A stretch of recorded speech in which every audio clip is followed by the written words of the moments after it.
the audio as well as the video is coming through okay. Those are things that keep me up at night, is talking to you all and thinking you can't see me or can't hear me. So hey there, everybody. From there, we're going to cover a few different topics today. So if you were tuning into this as a replay, once the video is done and it's processed, I'm going to go in and give you some timestamps. So you'll know where, if you're coming here to listen to one of the topics that I'm going to hit on today, you're going to be able to go directly to that within the video.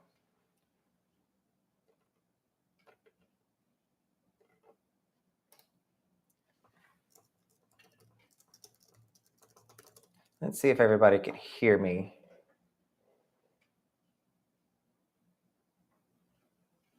Howdy, howdy, can you hear me?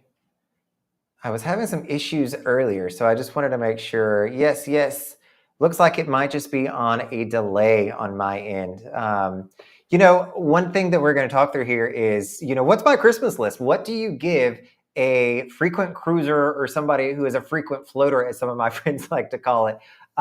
What I personally need, but I haven't really gotten the nerve up to buy it, is a mesh router and then increase my Wi-Fi speeds here. I'm sitting in my bedroom and the Wi-Fi router is in the other room. You can kind of see the couch over there in the corner if you look in. That's my living room over there. So the Wi-Fi is on the way other side and it doesn't come in too terribly strong to my room.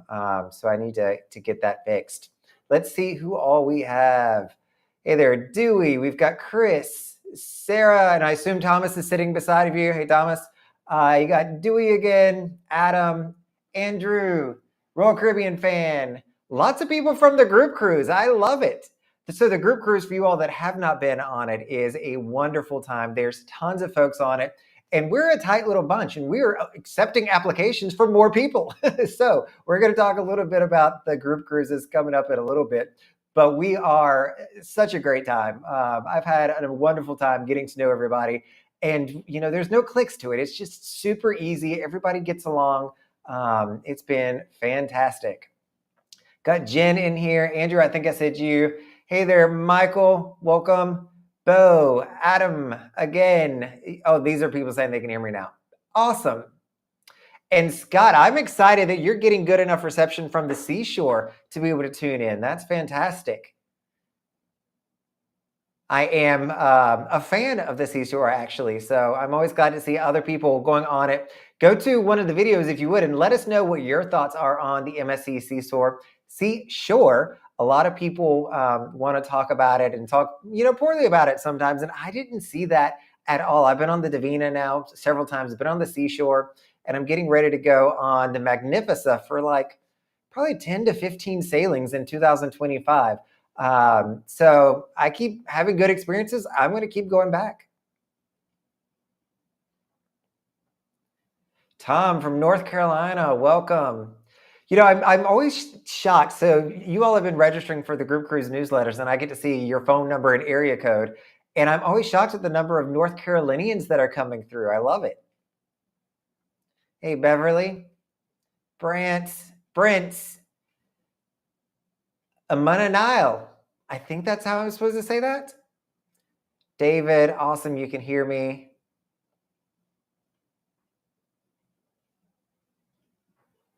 Chris, you're talking about one thing here that, is tough for me, because there is a fine balance between, giving.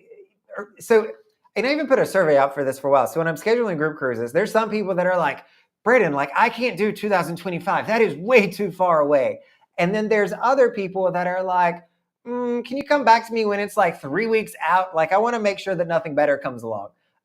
So people come in all shapes and sizes. You're like me. I am fully planned through April of 2025 right now. I've got my eyes set on when the new deployments are going to be coming out for those short cruises.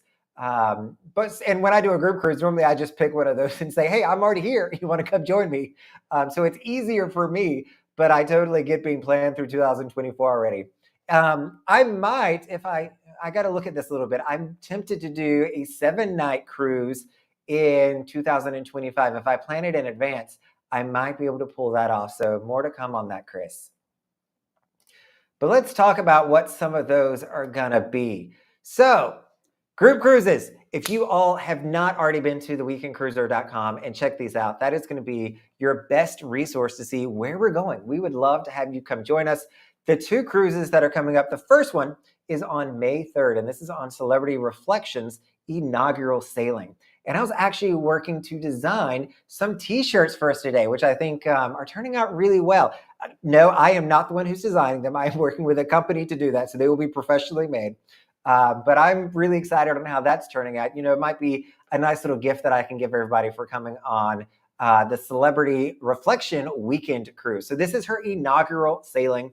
And, celebrities never done weekends before, so I don't really know what to expect. I'm excited to go there, see the crowd that it's going to bring in, see the energy, but it's going to be doing the same exact sailing, that Freedom of the Seas that I have done so many times, is going to be doing to Coco Cay and then over to Nassau, Bahamas. Your second option, and so if you're somebody like Chris and you're planning pretty far out, you're going to want to look to the Independence of the Seas. We're going to be doing that on September 26th of this year. And what's different about this one is it is a 4-night sailing. So it is going to have 2 sea days on there. So when we do a weekend on like Celebrity Reflection we're in 2 ports, Nassau and Coco Cay. There is not a lot of time for us to do group activities. We do like a tour of Nassau. We'll hang out at Coco Cay, but it is not the same as having like solid sea days where we can actually get some event space. We can be able to hang out, and we'll actually be able to do, I'm hopeful, a good bit of group activities if you all want to do this. One thing that I always drive home is, we're all adults on the group cruises with the Weekend Cruiser. I am certainly one who cruises by myself, and I love that fact. So if you come and you say, Brandon, I don't really want to name that event that everybody's going to, you don't have to. We're totally fine with it. You don't even really have to let us know. If you show up, that's great. We always appreciate people, I think, letting us know, probably just because we don't want to feel like we've left you out, or, we didn't get the word over to you that we were going to be doing something. But we're all adults. If you want to do something else, I highly encourage you to go do that other thing, and then just come back when you're ready to. There's even times where I think it was Mamma Mia on our last group cruise on the Allure of the Seas. Halfway through, I was like, and I'm out. I've seen the show before. I made it to intermission. I'm not going to continue this journey anymore. So I left all the group cruisers there and went and did my own thing for a little bit. So certainly an open invitation for anybody who wants to come. And I'm going to call out the prices too. We do have some really good group rates. The prices that you see, are for double occupancy. So you don't have to multiply this by 2. We're already saying that, hey, if you put 2 people in the room, this is how much it's going to cost. So to get into the concierge on the Celebrity, which is a veranda with a concierge service and a few extra perks, is $669, which is actually a really good price for a concierge class. And then if you look at the 4-night down here with Royal Caribbean, that's going to be $325 and $525 for a balcony. So, it's not as expensive. At least I think I'm getting that correct, that it's $325 seems low for 2 people. It might be double, so I could be very incorrect in that. I'll check that and I'll get back to you all in the comments. Now that I'm blanking on how much it actually costs. This is why I'm not a travel agent. Yeah, there's been several people who've looked at me to book things. This is why I don't do that. I leave that to the professionals.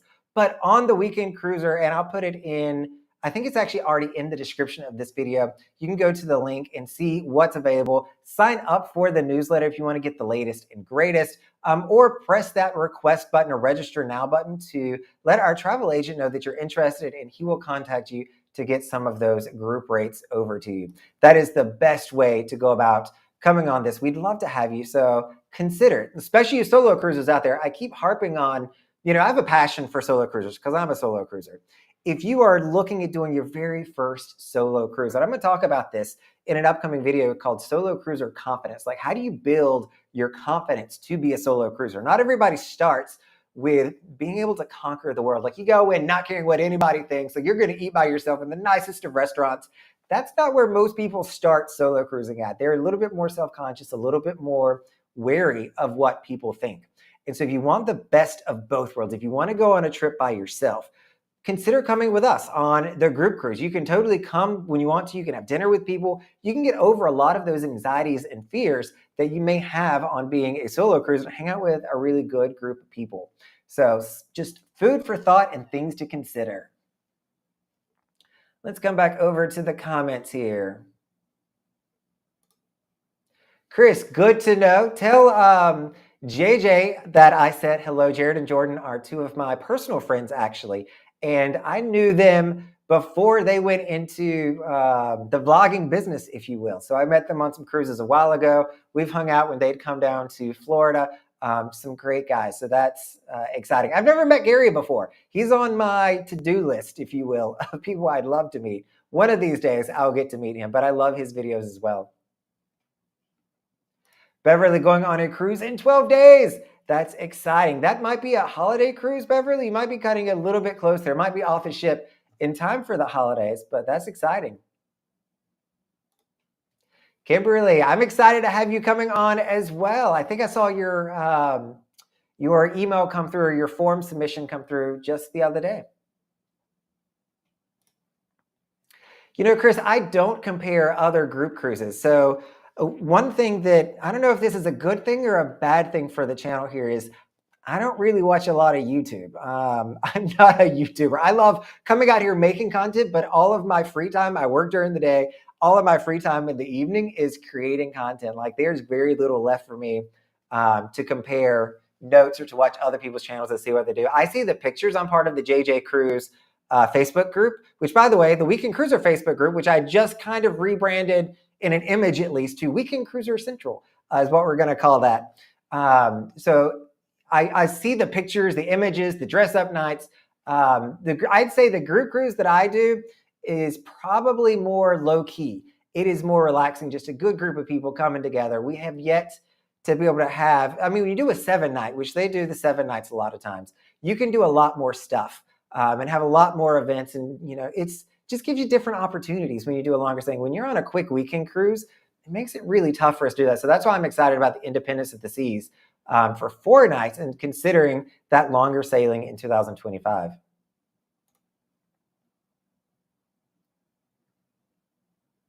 Hey there, Rick and Leslie, here from the We Sure Did podcast. I love it. I think that I'm going to be going on your podcast one of these days. I think you reached out at some point and asked that once everything gets up and running. So excited for that to happen. Denise, thank you. So believe it or not, I feel like I'm sitting here in the dark. So getting lighting correct for these live streams has been a constant challenge for me. So let me know in the comments if it's looking okay. I think that it is. But in some of the prior ones, I've been really like overexposed. And so I've got the lights up here. I've got 2 of them going. And then I've got the blue one behind me you can see. But they are on a really low setting right now. And so I feel like I am sitting in the dark, but on camera, I think it's looking pretty good. Maybe this is how it was supposed to be done all along, and I've just been getting it wrong, which is always a possibility.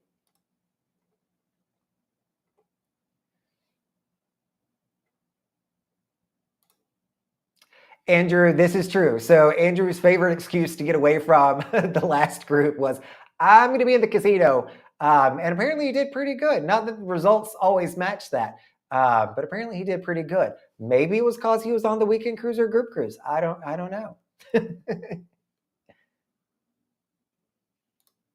Adam, perfect. I knew it was there, but I couldn't zoom in on the screenshot that I had here to be able to see it. But so those prices were per person. So you do need to double those to get onto the sailing.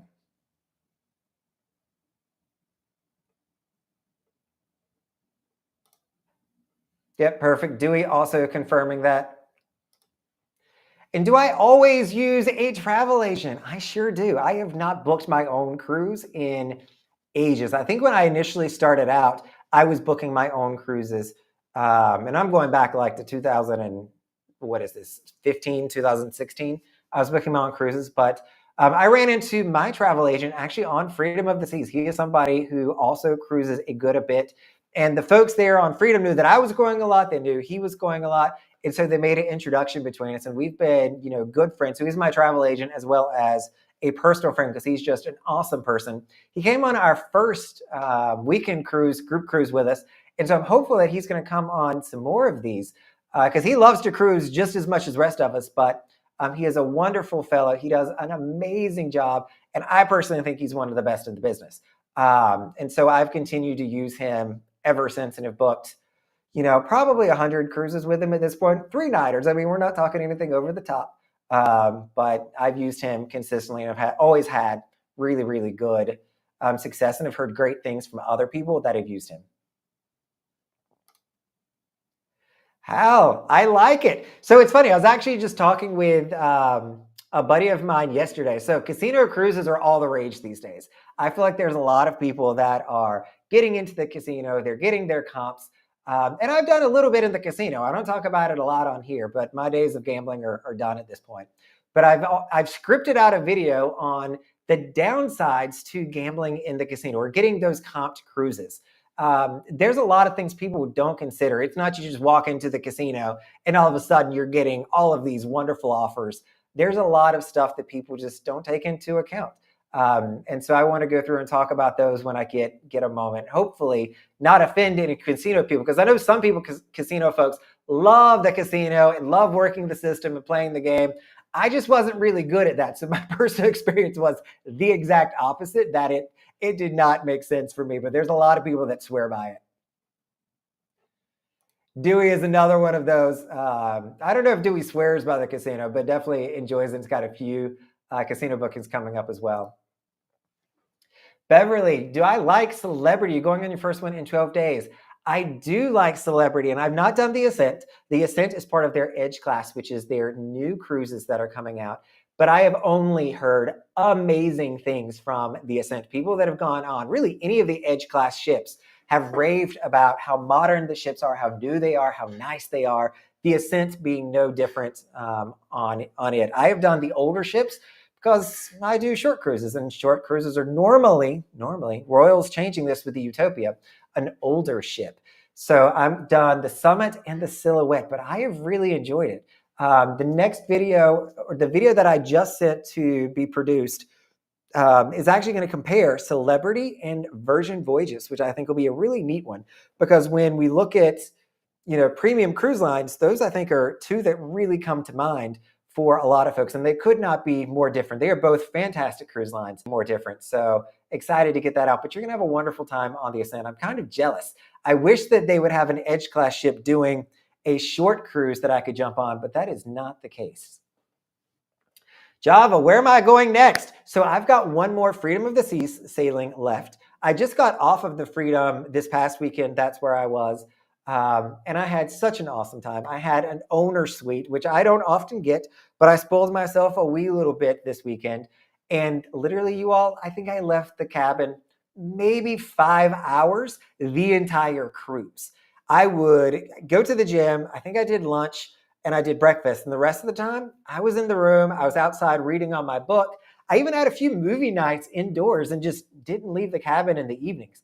So one of the perks, if you have a grand suite or higher, is you can order from the main dining room and have it delivered to your stateroom. And that is probably my favorite perk that you get when it comes to Royal Caribbean's suites, is being able to order whatever you want from the main dining room. There is no $7.95 charge like you get from the main menu since you're in a suite, but the food is really good. So I had my prime rib, I had my cheesecake, I had the bao buns, all of my favorite things I was able to order, have it delivered to the room while I was watching, I don't know if I would call it trashy movies. They're not trashy. They just weren't very good movies. So the TV selection, and this almost was a video, but I couldn't find enough content on it, to talk about the poor TV selection on Royal Caribbean ships and most ships in general. I wound up watching the Weird Al Yankovic movie, which was actually halfway decent.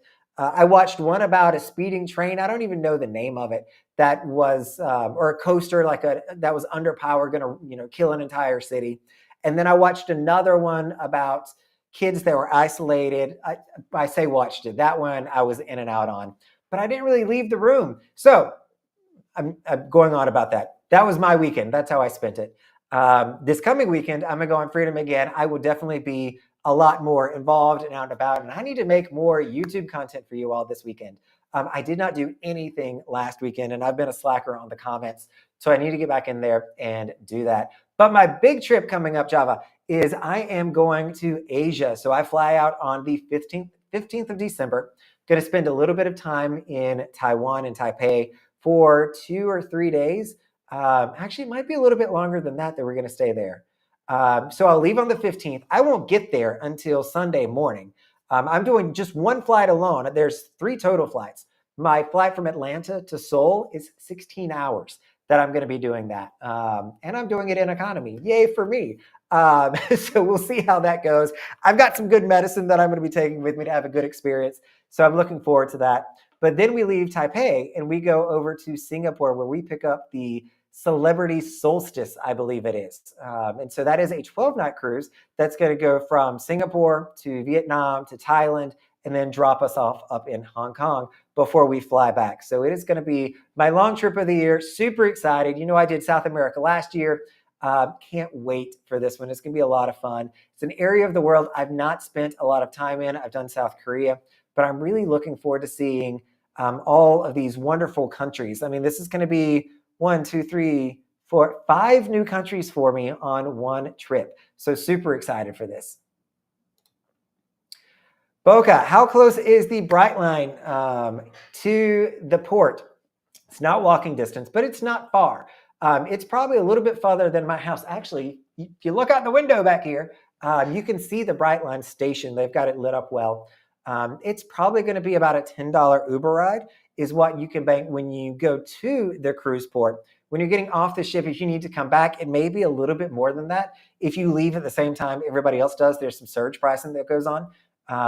But good news, the Tri-Rail station made an announcement just this past week that they are supposedly finally going to have service to downtown Miami. So the Tri-Rail here in South Florida will be dropping off in downtown Miami, right at the same station that Brightline does. This is a game changer for a lot of people in Miami, or those people that are coming here trying to save some money, because the Brightline trains these days are selling out, you all. Like, they are popular and they are not cheap. If you're looking at going from Fort Lauderdale to Miami, which is about a 45-minute drive, you're going to pay about $40 for your one-way ticket, $30 to $40 for that one-way ticket. An Uber at that point, honestly, is going to be about the same price. It's going to be $45 to $50. So with Tri-Rail coming in and going into Miami, which is much easier. If you're looking at taking Tri-Rail to get to the cruise port, do not do it. I don't recommend it. People get mad at me in the Facebook group comments when I say the Tri-Rail is for locals. It is not for tourists, because it doesn't even come close to getting into Miami. It goes to the airport, then you've got to transfer over to the Metro Rail, or you can get off at the Tri-Rail transfer station. It's just not a good fit. When they start coming into downtown Miami, that's going to be a game changer, though. And you'll be able to go from Fort Lauderdale Station, if you fly in there, to downtown Miami for $5. It'll be really, really great. So I'm hopeful that they extend their service, or they offer some additional trains to make this happen, and then they actually get it up and running. So they said by the end of the year, this should happen. Don't hold your breath on it. I mean, it's like 6 years in the making. So when it happens, I'll let you all know. I'll probably make a full video of it and show you all. But for right now, Brightline is the better option. Or look at, if there's more than 2 people, I would just look at taking an Uber, depending on where you're coming from. You think the walk to Freeport is fun? We're not walking to Freeport that I know of. I think there's a joke in here that I'm forgetting. Oh, I remember it now. We were on a group cruise. Andrew was, so we went over to the New Duff. You all may remember the video where I got to sample some amazing food. And so we went over there, and Andrew was joking. It felt like we were walking all the way to Freeport. It was such a great time, but we had to walk to Freeport to do it. Not the case, Andrew. It wasn't that bad. It was only like 45 minutes away. Hey, Joe, welcome to the channel.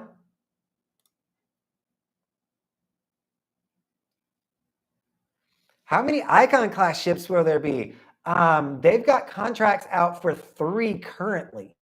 Mean that they don't have the ability or the right to purchase more. Normally, they lock in a few of them, and as they get built, they will close on another contract. So they always kind of keep one going, if you will. So with the Icon of the Seas leaving the shipyard and now being floated out, that is allowing the shipyard to start on Star of the Seas, the second Icon class ship that is going to be built. The third one has not been named yet, and it'll probably start, whenever they get to float out the Star of the Seas.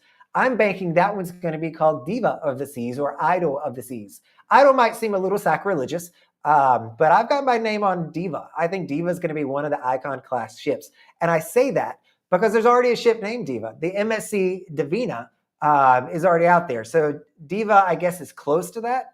And that makes me think of it because you all may know that in the cruise market, there's a lot of same name cruises. Like you've got Two Freedoms, you've got Two Fantasies. There's all these ships that have the same name just on another cruise line. I don't know why they can't be more creative with it, but that's kind of how it's been working out. So we'll see how many they finally have. They're also doing, I think Utopia is going to be what, the 5th Oasis class. So I wouldn't be surprised if 5 is the magic number there once again.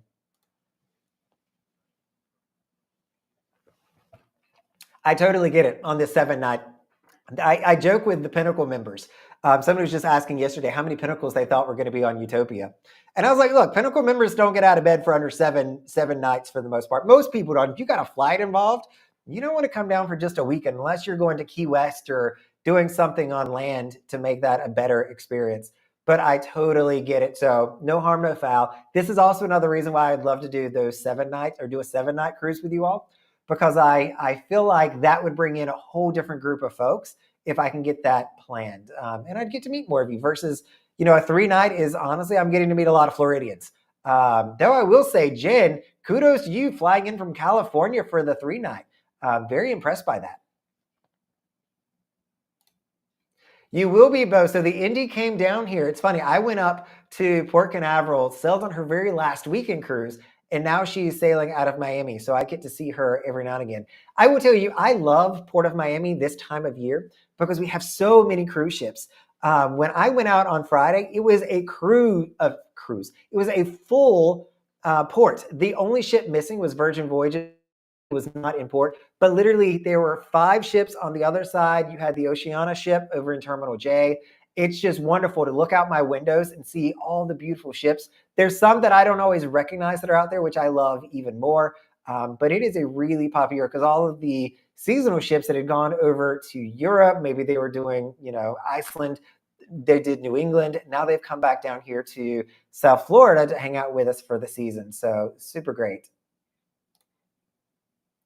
Is that a good thing or a bad thing, Vap? Like I was playing around with the contrast a lot. Is the background is dark? Is that a good thing? I am absolutely sitting in the dark. But when I turn the lights up, it's too overexposed. I don't know if it's the camera I'm using here or what's going on with it.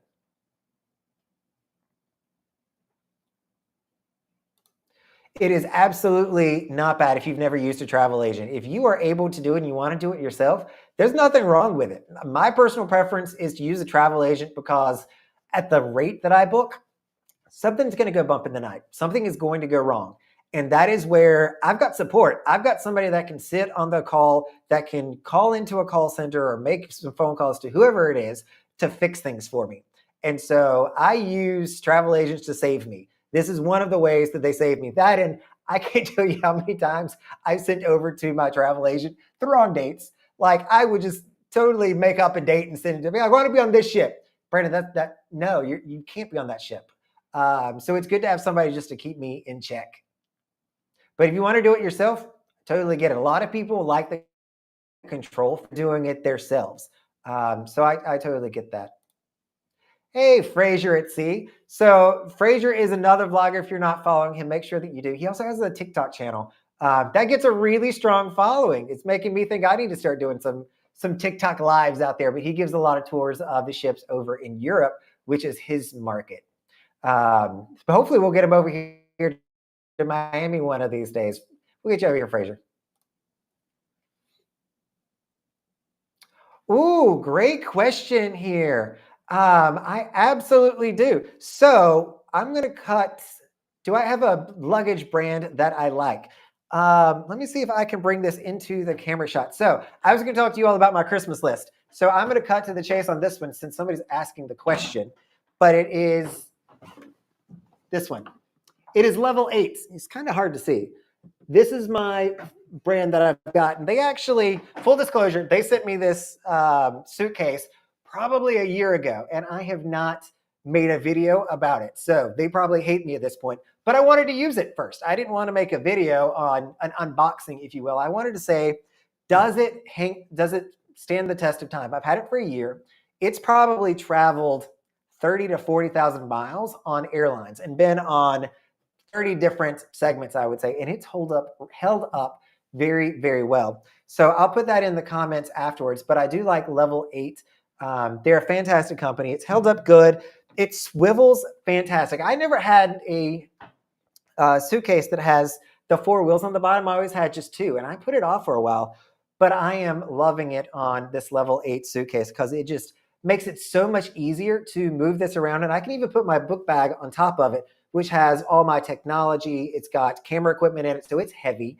And I'll put it on top of here, and it still glides with absolutely no problem. And I have even taken these wheels through the cobblestones of South Korea and Seoul, probably 3 or 4 miles as we were walking to our hotel.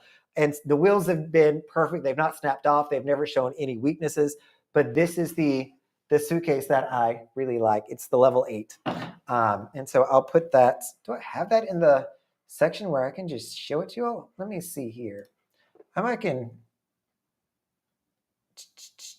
Where did I put this suitcase? Here it is. So I'll put it in the chat with us. So a little bit further down.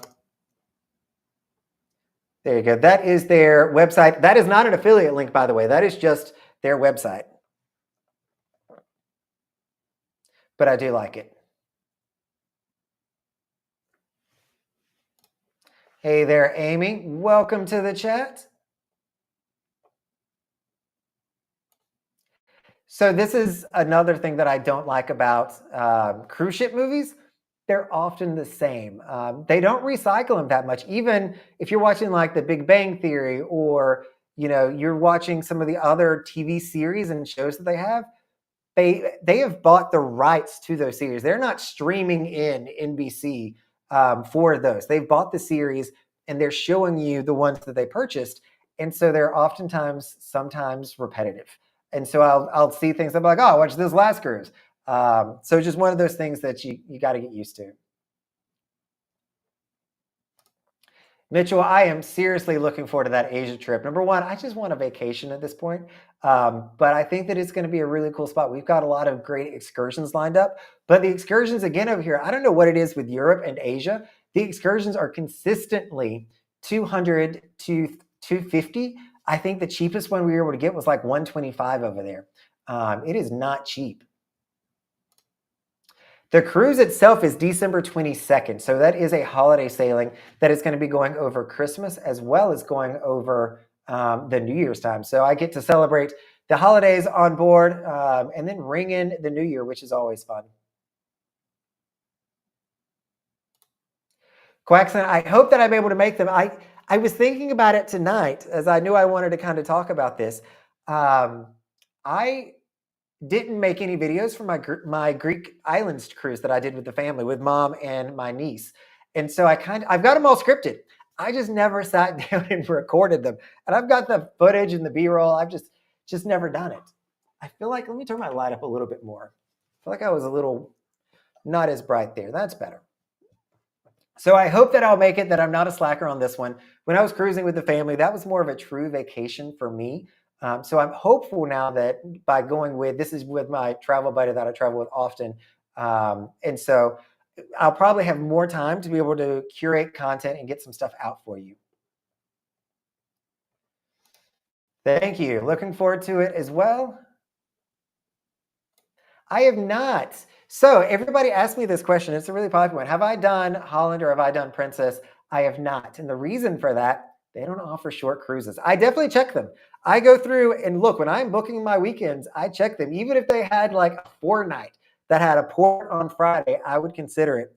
But they're 7 and up. And Holland these days is probably 10 and up for most of their settings. But the people that love those cruise lines or go on those cruise lines swear by them. So they have a really strong following. I'd love to. Welcome, Sig. Yeah, that's gonna be a game changer for people trying to save a little bit of money to get down to Miami. So I'm super excited about that. By the way, I need to go back to your channel, Sig, and she has a YouTube channel. So watch your Magnifica, MSC Magnifica content, because that's the ship that I'm going to be going on in just a few weeks. Oh, I got it wrong, Jen. You're in Vegas. That is absolutely right. California made it sound better, though. It's a better story. Dewey, I would agree with this.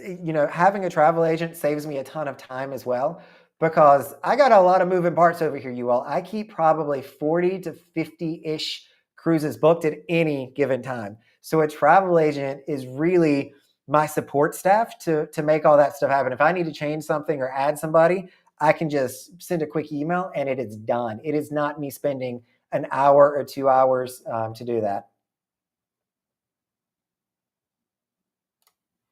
This is the $5,000 question. So you do save money from time to time with travel agents. I would not say that you save money all the time. If they have got group rates, so one thing that a travel agent can do, and you know that cruise ship pricing is dynamic, right? It's gonna, today it might be $100, tomorrow it might be 125, and then the next day it might be 95. It just depends. But traditionally, what's supposed to happen is as the cruise ship book and you get closer, the price is supposed to go up. What a travel agent has the ability to do is form a group or give you a group rate because they said, hey, I'm going to get like 20 cabins on the ship. I think that I can sell them, and I'm going to lock in that price today. So when you 3 months from then say, you know what, I think I'd like to go on that cruise. You call up your travel agent and they're going to say, great, I have a group rate and I reserved it 3 months ago and I can get that at the price that it was going for 3 months prior, which is supposed to be cheaper. Doesn't always work like that, but that's how it's supposed to be. So that's the main way that you would save money on a cruise. There's also some travel agents out there, especially your big box. They're called OTAs, online travel agents, that will give you gift cards or onboard credit, and there's all these kind of things to it. Just be cautious of those. Make sure that if you're working with a larger agency, that the people actually go on cruises, that they know what a cruise ship is, because there's a lot of them out there. Sam's Club and Costco sell cruises, and they give out their cards. But the people over there, I guarantee you, are sitting in a call center in somewhere not even close to the water, have never even seen a cruise ship. And so they don't know what it means to go on a cruise ship and how to prepare you for it. They just know how to really take your order, and that's it. They don't even really know how to fix anything if something goes wrong. So just be careful with that one.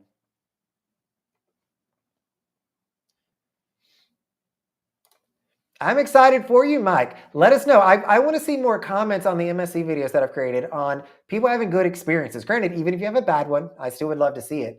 But I think that what I'm trying to do, and I don't even know why I'm trying to do this, but MSC has fallen into this negative spiral. Like people are harp on their food that it's horrible. And because that conversation's been going for so long, I think it just makes it really easy for it to continue. But I've not had that bad of an experience. If anything, the food has been about the same as it has been on Royal Caribbean. Like if I'm comparing apples to apples, it's been about the same thing. So I love hearing more feedback, and I want to give them a running shot. I feel like they, for whatever reason, are treated much differently in our eyes, being the guests that go on the cruisers. I feel like they're treated a lot differently for some reason, and I don't know why that is. Is it appropriate to tip a travel agent? I have never tipped a travel agent. I don't think that that's a thing. So travel agents get paid based on commission. So if I'm booking a really cheap 3-night sailing, they're not making a lot of money. But hopefully I'm not that much work, knock on wood.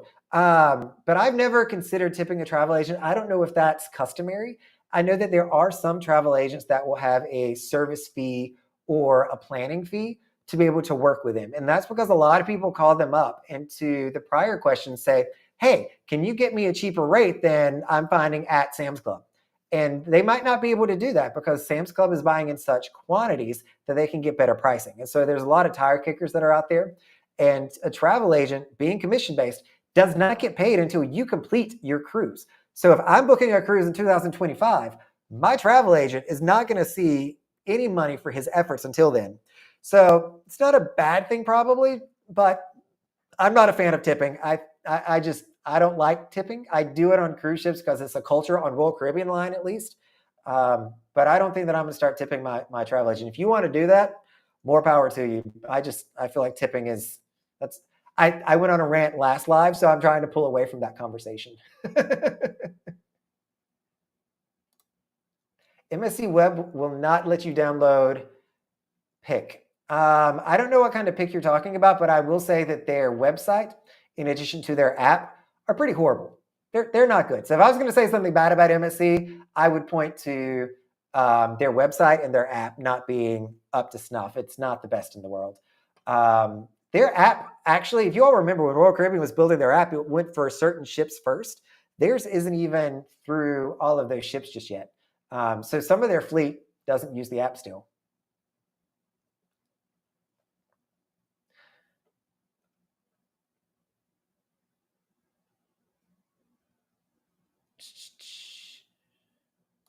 Any good deals out there? Not in the near future. That much I will say. So I don't know if some of you all saw even the Star class or the Star ship that just got it opened for booking, I think like 2 days ago. The new Icon ship. The family suite on that is going for $103,000. And to get on board, you're looking at several thousand, even for an interior cabin. So, look really far out there. Don't look to the new ships, and you can find good deals. I think MSC is the best bang for your buck value-wise these days on what you're going to be getting. So look at an MSC sailing if you want a really good value. If you're looking for solo cruises, I don't know, Chris, if you're a solo cruiser or not. Norwegian, NCL, who I have not gone on before, has hundreds of solo cabins. I didn't even realize this until I started looking at all of the solo rooms or what ships had solo rooms. Some of their ships on NCL have like 130 solo cabins on there. So if those ships start doing weekends, I might find me a place that I'm going to be going.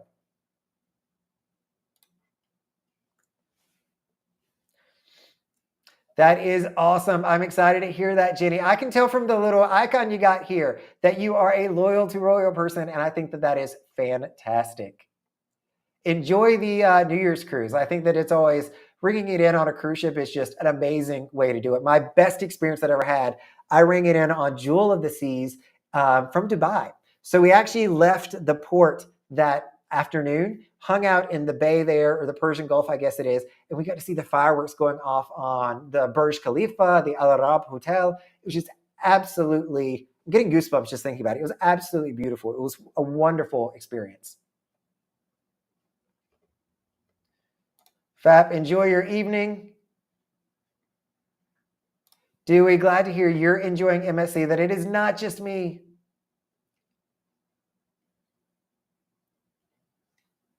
What you got here, Sig? Positive experience as well. Great. Food, minor things.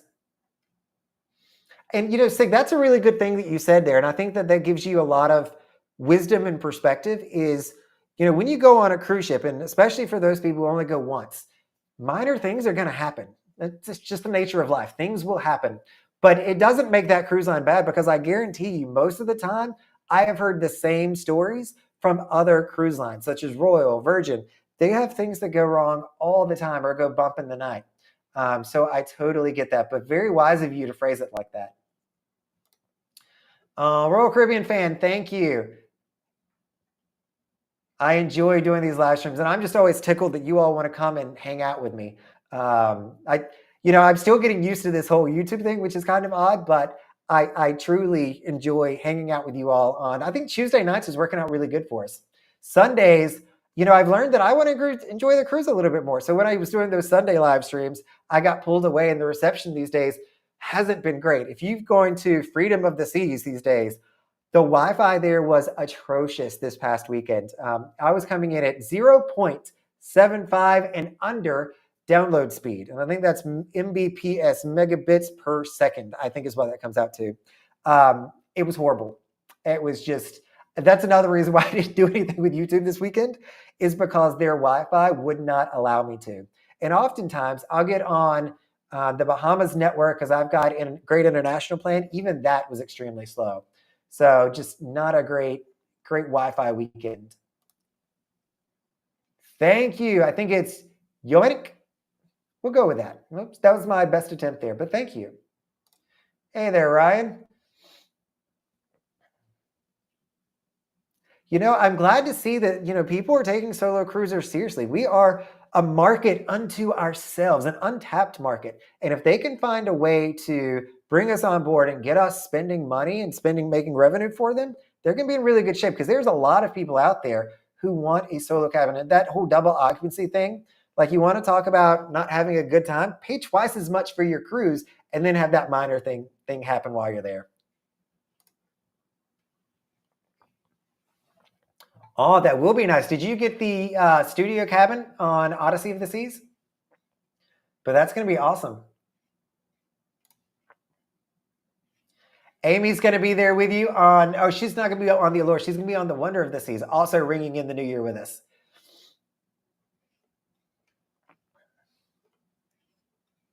Star of the Seas prices are absolutely crazy. I was kind of surprised Utopia of the Seas was not that high when it came out. I went out probably 3 months and I was like, oh, okay, I can afford this. It's 3 months out. I can get on it now. But the prices have been well up there.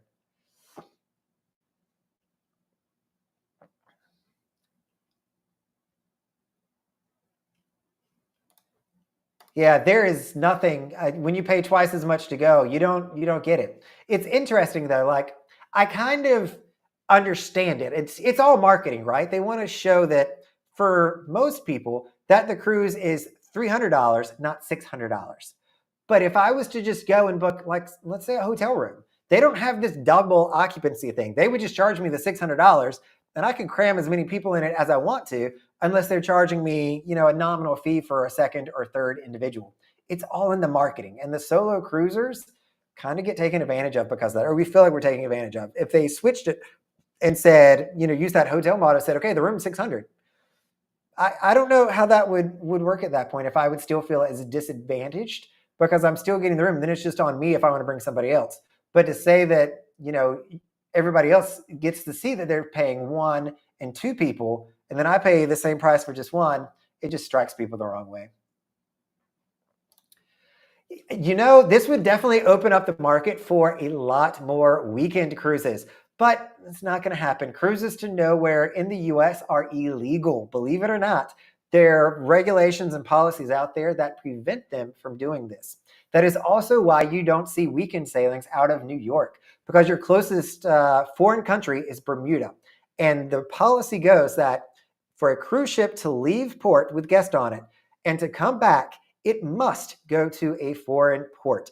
Bermuda being the closest one. The Anthem of the Seas did a random 4-night sailing like 5 years ago that I was on, and we got, I kid you not, 6 hours on the island. And then we had to be back on it so that we could come back to Bayonne.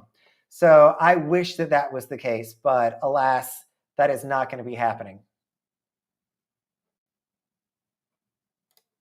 I love it. I think everybody, Jen, should always have a cruise planned. That will make their life so much better. Sig is also a solo cruiser and did the ascent in the single or studio ocean view veranda, which sounds, or infinite veranda, which sounds amazing. A balcony for just one person. I might could actually afford it at that point.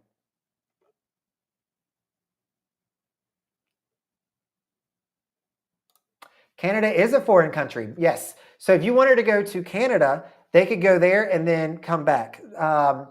I think Bermuda might be closer than Nova Scotia is, though, if I'm not mistaken on that. But yes, that would count. Canada would count. You also run into, this is getting very technical on you all, you also run into where some people will have a cruise canceled sometimes. And let me see if I can get this right. Where, what's the phrase for it?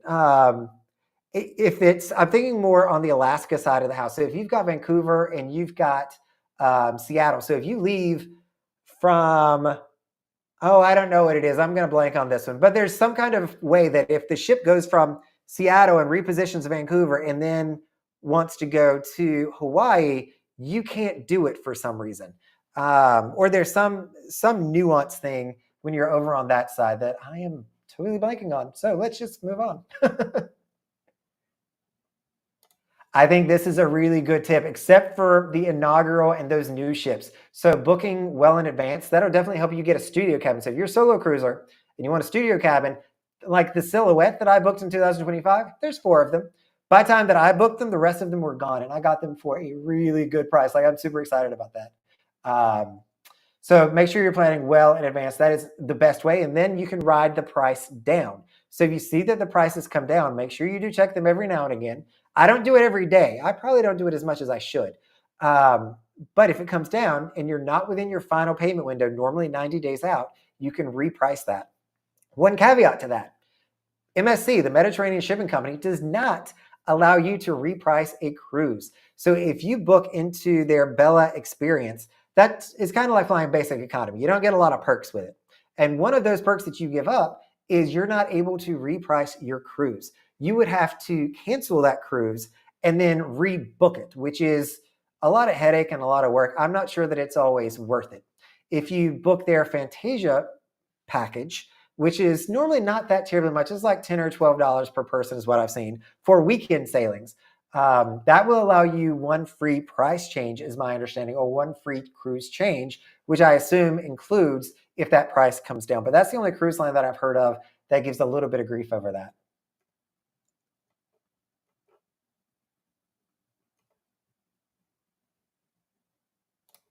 You have not cruised yet. Do you need a passport?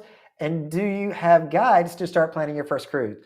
I do not have any guides. I think you're doing the right thing. You're coming on, you're seeing what's even the options. I mean, if you start looking out there, there's probably 100 different cruise ships to choose from, a lot less cruise lines, but there are a ton of actual cruise ships to choose from. And so the biggest thing is just you have to find what's going to resonate with you within your price point and from a location you want to go. So I would narrow it down to, is the ship important to you or is the itinerary important to you? Oftentimes, you're not going to find a good itinerary on a good ship. The best itineraries, in my opinion, normally are on smaller, older ships that have a bad reputation a little bit. But it's a good itinerary, so you get a little bit of a trade-off there. So start having conversations. See if you want to test out the waters with a 3-night sailing weekend cruise. Maybe it's a group cruise with us. Or if you want to just jump on in and do a 7-night, you can absolutely do that as well. Do you need a passport? That depends. I'm going to assume that you are a U.S. citizen. So it's going to depend on what your citizenship is, number one. But if you're a U.S. citizen and you're leaving from a location in the U.S., you don't really need a passport. Is it recommended? Absolutely. I personally would not do it without a passport. And there's a few reasons for that. The main one: if something happens while you're in a foreign country, such as you get hospitalized, you injure yourself, or you just miss the ship and you don't have a passport, they are not going to care where your birth certificate's from. That's going to mean absolutely nothing to them. And you're going to have a lot of headaches and paperwork to do to get yourself out of that country because you're then there illegally at that point. So it creates a lot of issues.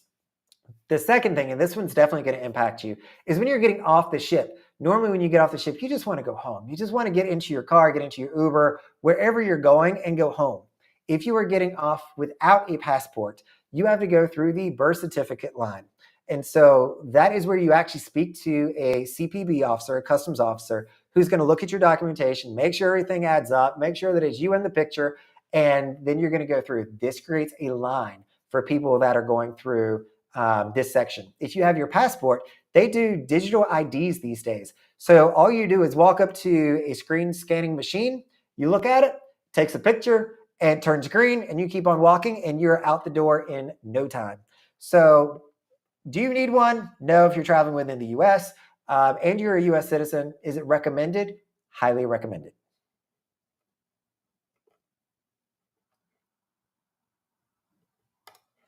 From Palm Springs. I have not done West Coast in a while. When Navigator went over there doing weekends, I went over and followed her for a little bit. But we will see, Art. I know that there's a good batch of you all that are sitting over on the West Coast. We'll have to take a look at that. Good to know. I did not realize that you could not reprice cruises if you are in the UK. And if it's in the UK, I'm going to assume that that's in Australia as well. So for you all that do not know, the way that we book cruises here in the US is very different than how other countries book it because of their rules and regulations that are out there. So it is very different. If you are traveling, let's say, to Australia, you're on an Australian cruise and you're trying to book another cruise from the website there, make sure that you're on the American version, not on the Australian version. Actually, you could probably price check them at that point to see which one's going to be the best fit, but they are different. That's where, a travel agent, I don't know all the ins and outs of booking international, but I know that it can be very different. Oh yeah, they've got cruises going out there for 2026 at this point, Jenny, which is crazy to think about. Hopefully you got it at a decent price. I don't know that I would call Adventure old just yet. I mean, she's getting there, but she's not. I mean, Royal, especially in their fleet, has a lot of other cruise ships that are going to be a lot more senior than she is. Um, and pricing, probably still is going up on that. You're very right. I love Virgin Voyages. I think it's a great time. I've actually been on Virgin 4 or 5 times now, actually. I'll have to pull up the spreadsheet, but I think I've been there 5 times for their 4-night sailings and their 5-night sailings. But it is a really good experience. Stay tuned for my video on Celebrity versus Virgin Voyages, talking about the differences between the two, because I think a lot of people want to try to compare those together.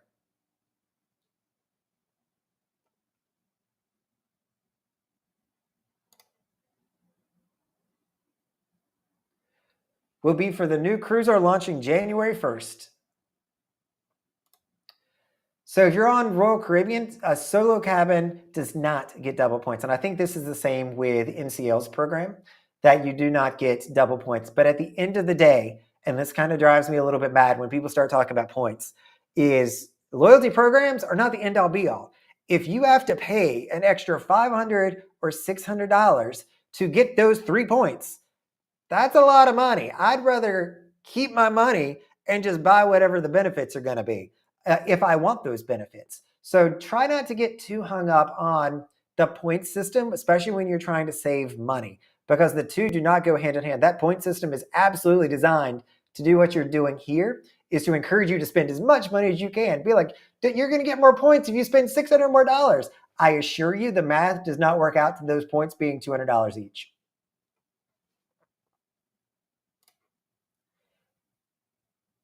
Icon 3, maybe in Galveston. We don't know.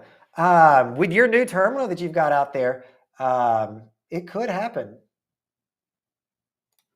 Ooh, my favorite area in Ocean Cay. I definitely have an opinion here, Kathy. I personally love over by the spa. So when you get off the ship, you're going to walk straight, and then you're going to kind of head to the left to the other side of their food buffet. There's a little bar over there, but normally it's pretty quiet. You've got palm trees up above, so you don't have to rent one of their umbrellas. Umbrellas are not complimentary at Ocean Cay. But if you go to this section over by the spa, they're going to have chairs, and there's going to be plenty of shade where you don't have to rent one. And the water over there, you've got some waves coming in. You can hear the waves. The water is absolutely crystal clear. The downside about this section is it's going to have some rocks on it. So make sure that you do bring some water shoes so that you can walk around there.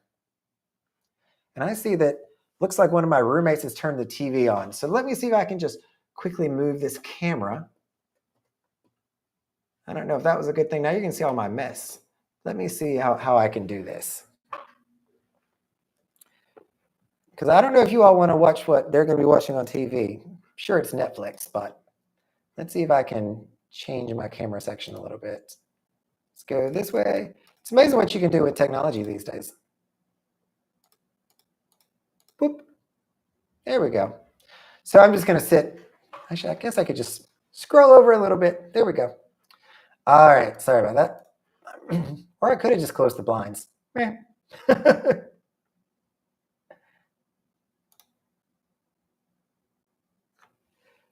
Hopefully they do have a special event for you. Normally they will try to do something special. I will tell you, if you want to do specialty restaurants, I don't know that that's worth it for New Year's. They will have special New Year's pricing. And last year, I think on Celebrity, it was over $100 for you to be able to sit in a specialty restaurant for that evening. I would say go the night before to save yourself the money. All right, so I need to come away from the comments. I love chatting with you all, but I did tell you I was going to talk about a few things while we were here today. And so I want to go over a few topics with you, get into some of the meat of our conversation today. And I mean, honestly, let me know what you think. Had you rather me make videos on this stuff? Let me know in the comments. Or for when I come into the lives, I can engage with you, answer questions, do all that, which I love. Or do you like it when I kind of pivot and talk about these things a little bit? So let me know. But I'm going to pivot because I made all these wonderful notes and I want to go over them. So the first thing that I'll talk about is this is a new one for us. And I didn't even list this one, but we've got a new weekend cruise option that is coming out. So many of you may know that Margaritaville at Sea announced a few months ago, probably about a month or two ago, it was going to stop doing 2 nights and start doing 3 nights from West Palm Beach. Little did we know that they were going to be buying a second cruise ship. So when we think of Margaritaville at Sea, they're now going to have 2 cruise ships. So the old Paradise Bahamas actually had 2 cruise ships until they sold it. But Margaritaville is going to be stepping up their game, and they're going to have one of their ships based out of Tampa. So Tampa is getting another option for their cruise port. I'm not sure how good the ship is going to be. It is a, what did I call this ship? It is a Legacy Spirit class ship from the Carnival Cruise Lines. So it's owned by Carnival Group. It's going to be coming in at about 85,000 gross tons. So she's a small girl with 2,700 max guest passengers and built in 2000s. Unlike the current Margaritaville at Sea ship, it was built in 1990. So it is definitely showing its age a little bit. I think this one's going to be a huge step up and a good win for Tampa. I think Tampa, or folks over there, want more options. They're going to be doing 3 and 4 night cruises to Mexico. And I think there might have been one other port that it mentioned. But that's going to be super neat. So I'll get over to, I've never done Margaritaville at Sea. You would think that they're kind of the ultimate weekend cruise, especially since they only do 2 nights currently. But I've never made it up there just yet. It is on the list. From there, let's talk about changes happening at Port Miami. I nerd out sometimes on this stuff, but there are a lot of changes that are happening to Port Miami. I'm trying to make sure that since I changed my camera, I need to look, if I'm looking at the camera, I don't want to look like it's not happening. Whoop, nope, that's not what I wanted. Oh, technology. And I still have questions up, which I can hide this question. All right. So Port Miami has changes coming to it. And so I don't know how I got this. I think just because I look at a lot of local news down here. But the Miami-Dade County Commissioners, alongside with Royal Caribbean Group, came to a pretty big deal about a couple of weeks ago. And they spelled out some things in there that I don't think everybody is aware of. At least I wasn't aware of it. So I wanted to share with you some of the new improvements and enhancements that are going to be coming to Port Miami. So the first one is they struck a deal to build a brand new Terminal G. So many of you may know Terminal G. It is what I've heard a lot of people call the tent. So it is right beside a Virgin Voyages, and it's where Royal Caribbean used to operate out of until they built Terminal A. And they still do have ships going to Terminal G, especially this time of year. We've got the Explorer there, you've got the Independence is there, and I think there's one other ship. Serenade was here a few weeks ago. Celebrity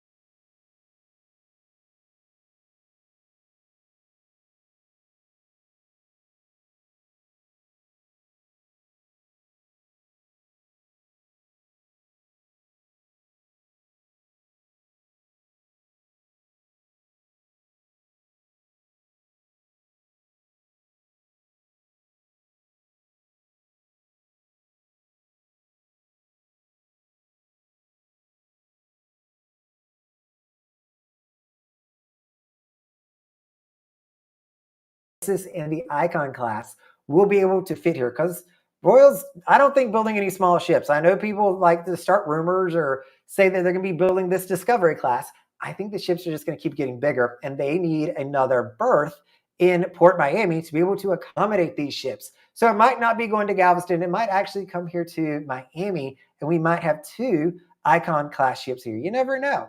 But with that, and knowing that they're going to be increasing or having 2 very large terminals here at Port Miami, they've increased the number of guests that they are guaranteeing will come through the gates at Port Miami. So starting in 2027, Royal Caribbean alone has guaranteed or said that they're going to have 1.5 million cruise passengers coming through Port Miami. That is double the amount that it is today. So that's going to be starting in 2027 is when they think that all that'll be ramped up. The Star of the Seas will, or excuse me, Icon of the Seas will be out of here. You'll probably have another Oasis class ship that's going to be running out of here. It's going to be really interesting to see how all that works. One of the other good benefits that's going to come through this, especially being a local to Miami and living beside of the port, is they've also contracted to use what's called shoreside power. And so this is going to be great from an environmental standpoint, because I took a picture when I was getting on Freedom on Friday of 5 ships in port, like ships for miles, literally. And you can definitely see the haze and the smoke coming from the smokestacks.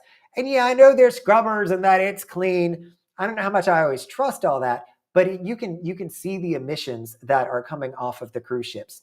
By the ability to be able to plug in to shore power, think of like when an RV pulls up to a camp yard, they'll plug in and they're able to run off the campground's electrical unit. That's what they're going to be doing for Terminal G. So when a cruise ship comes in, they're simply going to plug into the local electricity grid, and they're going to buy their electricity from Miami-Dade County. So that's going to be a win-win, I think, for the cruise lines from an environmental standpoint, and from the county being able to sell additional electricity, which is going to be really neat. The next thing that they're going to do. So have you all noticed this? It took me a while to figure out this wasn't just a rundown parking lot. But when you are crossing the downtown bridge heading into the port, you can see Royal Caribbean's headquarters over on the right, and directly behind it towards downtown Miami, there is a very rundown piece of concrete. Looks like they were going to be building another parking lot over there, but that is not what it was. They were going to initially build an extension to the Royal Caribbean headquarters.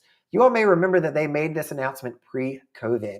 And with COVID, cruise lines didn't fare too well, and they needed to make sure that they were shoring up as much money as they could. And so they stopped construction on their expansion or their new building at Port Miami. And so this also says that, hey, we're going to come in and we're going to start this back again. They've got leases signed for it, and they're going to continue building and expanding their corporate headquarters presence here in Miami, which I just think is super neat. It also means that there's more people working for Royal Caribbean that I'll get to meet probably just hanging out in Miami. So here's an interesting one. So you've seen MSC's new terminal. Terminal AA is what it's being called. And so it is absolutely massive. MSC has contracted out to build a ginormous terminal. And they actually just got the roads finished. So if you've not been to Port Miami in a while, they've been doing a ton of construction on the roads. They've got a really good way to get down into Terminal AA and Terminal A that Royal Caribbean is at today. So MSC's new terminal is coming along swimmingly. I mean, they have made tremendous progress on this. And I don't know when the anticipated opening date is for it, but it's coming along really quick. But that terminal, Terminal AA, is going to be able to host 3 cruise ships at the same time. 3, which is crazy. So they're doing this for some of their big ships as well. So they've got the World America that is going to be coming over to Port Miami to sail from Terminal AA, and it is an Oasis class ship. So it's the same shipbuilder, same layout. It's going to look and feel different on the inside, but the hallways are all going to be the same. It is an Oasis class ship. And so with that, they needed a bigger berth to be able to put that ship. It's going to be able to hold that ship plus another one, probably just like it. And then there's a third berth that they're going to have, and this is called berth 10. This is the interesting one, because this one is actually going to be shared with Royal Caribbean Group. So it will not be an exclusive MSC terminal. It will have MSC ships there predominantly, I imagine, but it's going to have one of those terminals will be a shared resource with Royal Caribbean Group. So that means Celebrity, Seabourn, as well as Royal Caribbean are going to be able to utilize that one. So I think that it's going to be really neat to see how that plays out. I didn't realize Royal Caribbean was going to have any hand in Terminal AA, but apparently they're going to have one of the berths there that they'll be able to utilize in a shared relationship with MSC. So lots of changes coming to Port Miami, which I'm super excited about, because Port Canaveral actually took the record for having the most cruise passengers. I think it was this past year, or maybe it was midway through this month, that they now serve more guests or cruise passengers than Port Miami does. And I don't think Port Miami appreciates that much. I think they're trying to do something about it. So more larger ships are on the horizon, are going to be coming. All right, let me come back over to our comments now. Where did I leave off there?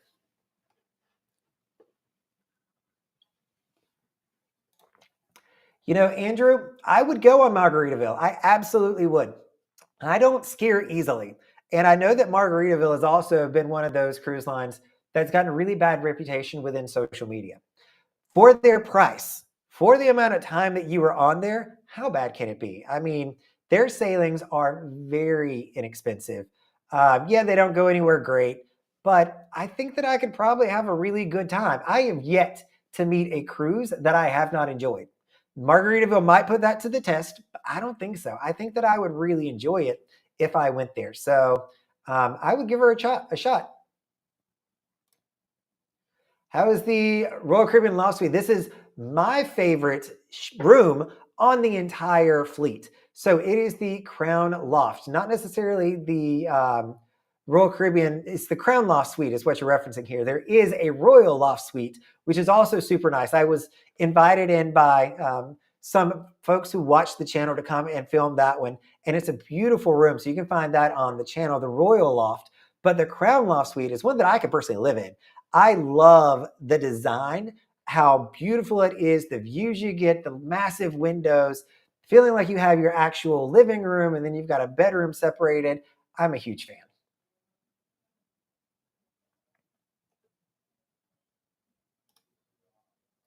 I I distinctly remember NCL saying that they did years ago. They may have changed that.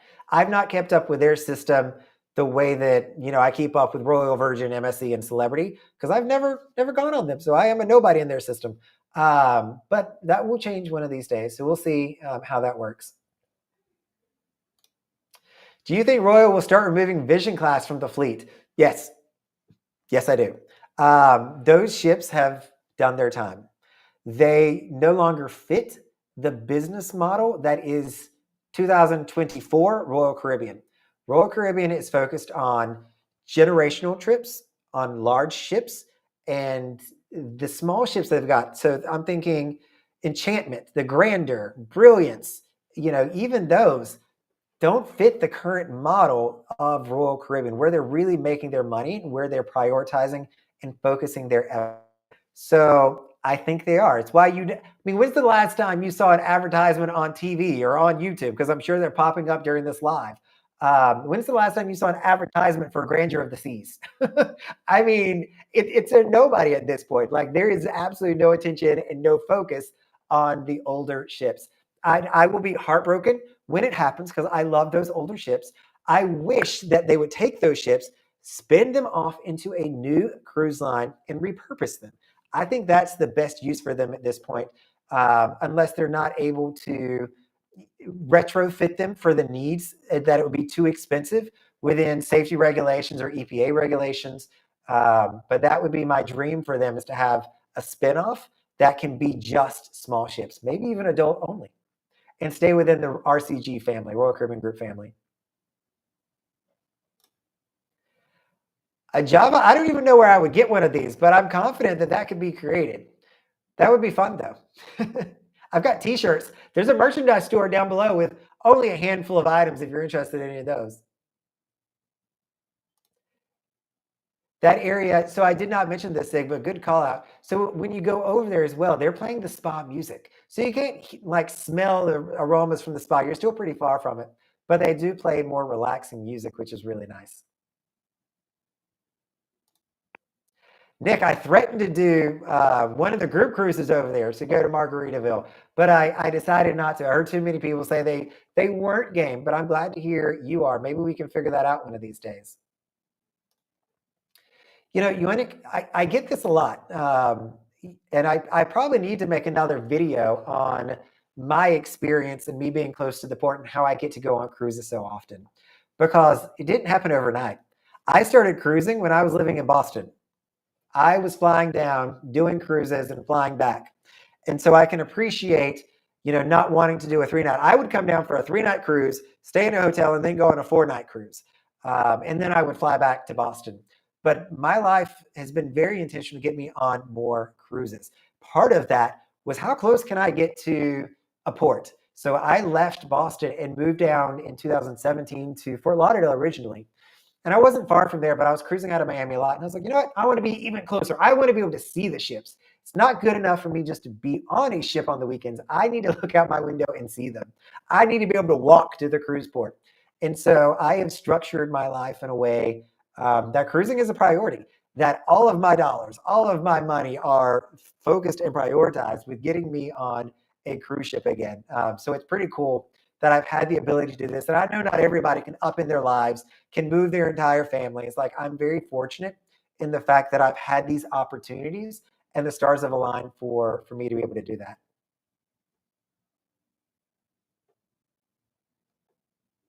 Did I come back? Oh,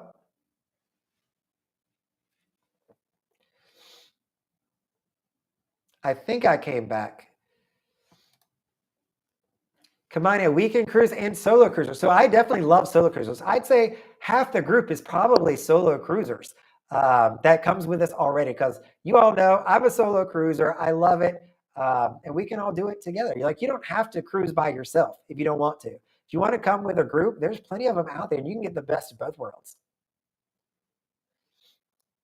Kat, you got to learn the beauty of a weekend cruise. I don't know if you're still working or not, but check out those weekend cruises. They're an awesome thing. If you can drive to a cruise port, you're going to be in pretty good shape to make that happen more than you think.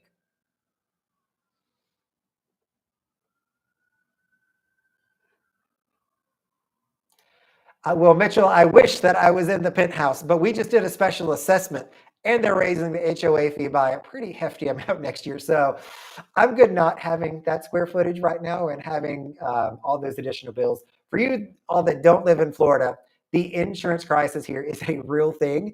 It is very expensive to have housing in Florida these days. Very expensive, especially me being in a high-rise condo with the horrific tragedy that happened in Surfside, just north of here where the building collapsed. There is a very strong focus on maintaining the buildings, probably better than we had been. And that also is not cheap. So it's just been a few disasters, one after the other. Brian, congratulations, early congratulations on becoming a Pinnacle member. That's super exciting.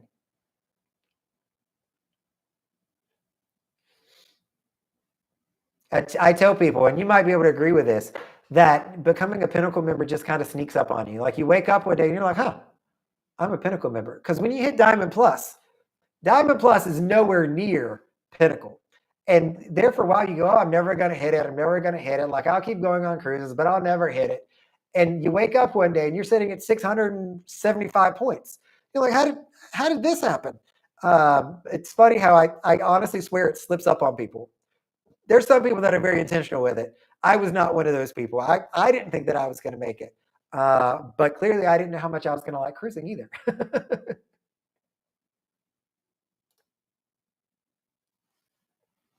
That's a possibility. I mean, the cruise lines are notorious for swapping ships out or selling them to somebody else. I just talked about Margaritaville at Sea buying a Carnival ship.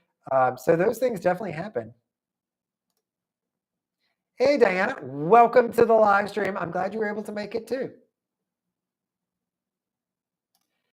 So definitely check it out. I think the link is down below, Diana, in the description. If you want to come on one of our group cruises with us, I'll flash it up real quick just to show you what those actually are. So if you wanted to come on one of these, you've got the May 3rd sailing that is on the Celebrity Reflection for 3 nights. And then you're going to have the Independence of the Seas for 4 nights, going to Labadee, Haiti. So a little bit different even for me, because I traditionally would not do this cruise. But you all in the Facebook group let me know, hands down, you wanted more than just 3 days. I'm going to pridefully say that's because you wanted to hang out with me for more than 3 days. It had nothing to do with the airfare or just enjoying the cruise ship more. It was all about hanging out with me for one more day. So we're going to be able to do a lot of hanging out on the Independence of the Seas for 4 days, but use the link in to be able to check that out. I say that the description's on YouTube. It is not on the Facebook channel. So I'll have to go over there and post that. This is the second time I've streamed over on Facebook as well. So I'm learning something new with this. Let's come back over.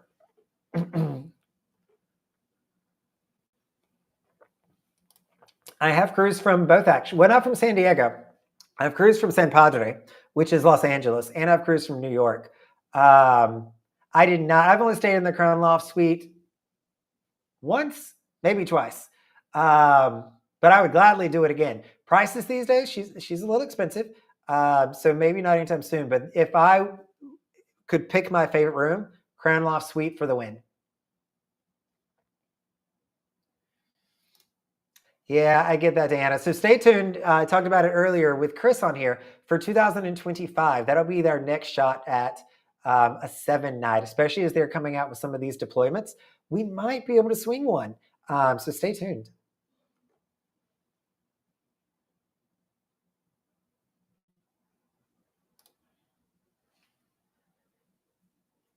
They could. I mean, Pullman Tour is another place that they could go to as well. That's where they've sold a few to.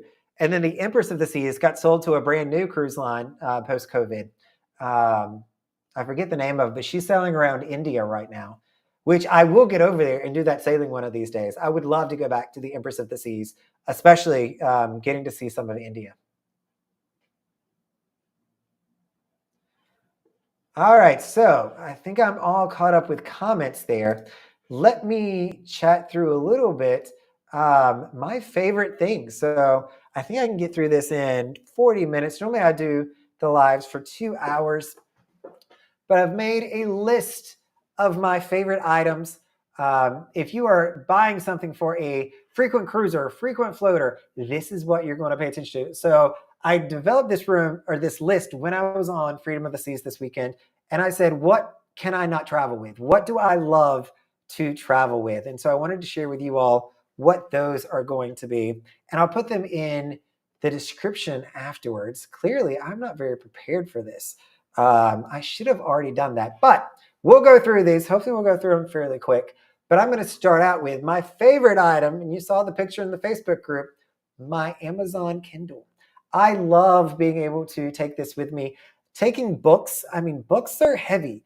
And so when you're going on a cruise, you're trying to get an Amazon Kindle. It is a great way to travel. I know it's not the same as a book, but for me, and I'm not even a fast reader, on one of my last flights, I read one book just on my first flight because it was a longer flight. And I needed 2 or 3 more books. And so it just winds up being really, really heavy. So get an Amazon Kindle. What I will say, spend a few extra dollars and get the waterproof Amazon Kindle. This is my third Amazon Kindle because the other ones got destroyed in a rainstorm at Coco Cay because there's no way to protect them. So get a waterproof. And if you're going to be going on a cruise, you're going to be outside a lot, just spend the extra $30, get the waterproof. This one is still not waterproof, and I've somehow or another not done it, but you can see that there's all sorts of scratches on it. So it'll be upgraded hopefully very soon. My next thing that I love, you need a solid phone card holder. So I use a magnetic back here, and I'm going to link out to just a regular stick-on. That's what I used to use. But actually, it's funny. I still have my C card in here from this past weekend. I keep my set sail card in here, and it goes on my phone. And this is where it stays. So I don't wear a lanyard. I don't want anything around my neck. But guess what I'm always going to have with me? This now, my cell phone is the only thing that I am taking on a cruise ship. And my room key is always right here. I unlock the door, I put it right back. You don't need anything fancy. Like I've got an expensive version because I really like the magnet. And by the way, cruise ships are magnetic. There's a lot of metal on cruises. So I can put the phone up and it will stay and take a picture of me, take a video, whatever have you. But you don't need that. All you need is one of the sticky ones that you can put back here, use it just for the cruise, or leave it there full time if you're going to be going on a lot of cruises, or put a credit card inside of it. From there, you've got your phone with you at all times. A 10-foot cord. You all have heard me mention this many, many times. I love my 10-foot cord. Yes, it is a lot. It takes up space in my bag. but I can't tell you the number of times that this has been the only cord that I could use.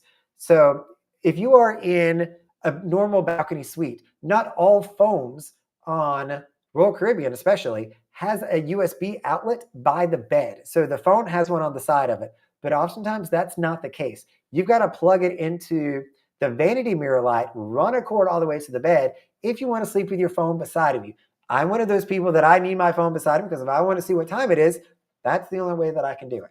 So get a 10-foot charger for your phone. Even in hotels, I can't tell you the number of times I have pulled this out and been able to use it and use it to its full length. If you've got a smaller cord, granted, I've got a lot of technology. Here's a smaller one. This is great for the right situation, but I can't make this longer. I can make this one shorter to do this one's job. So that's why I always travel with my 10-foot cord. The next thing, if you're going to be charging things, you need a solid charging block.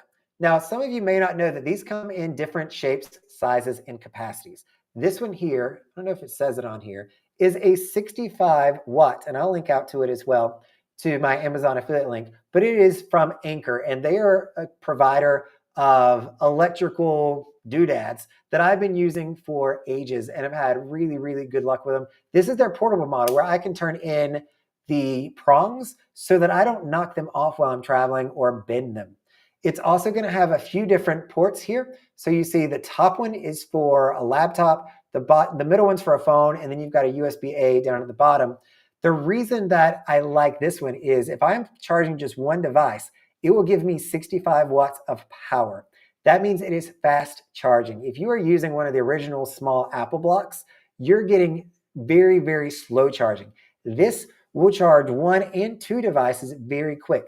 I can even use my 10-foot cord here and it will power my laptop. It is that strong. It's not ideal for my laptop because my laptop's a workhorse and needs a lot more wattage than that. But a 65 watt for most people is going to be absolutely fine. They do make them in 100 watts, but 100 watt is all you really need. And if you're charging multiple phones, you're going to be in good shape, especially if you're traveling with a family and everybody has a device.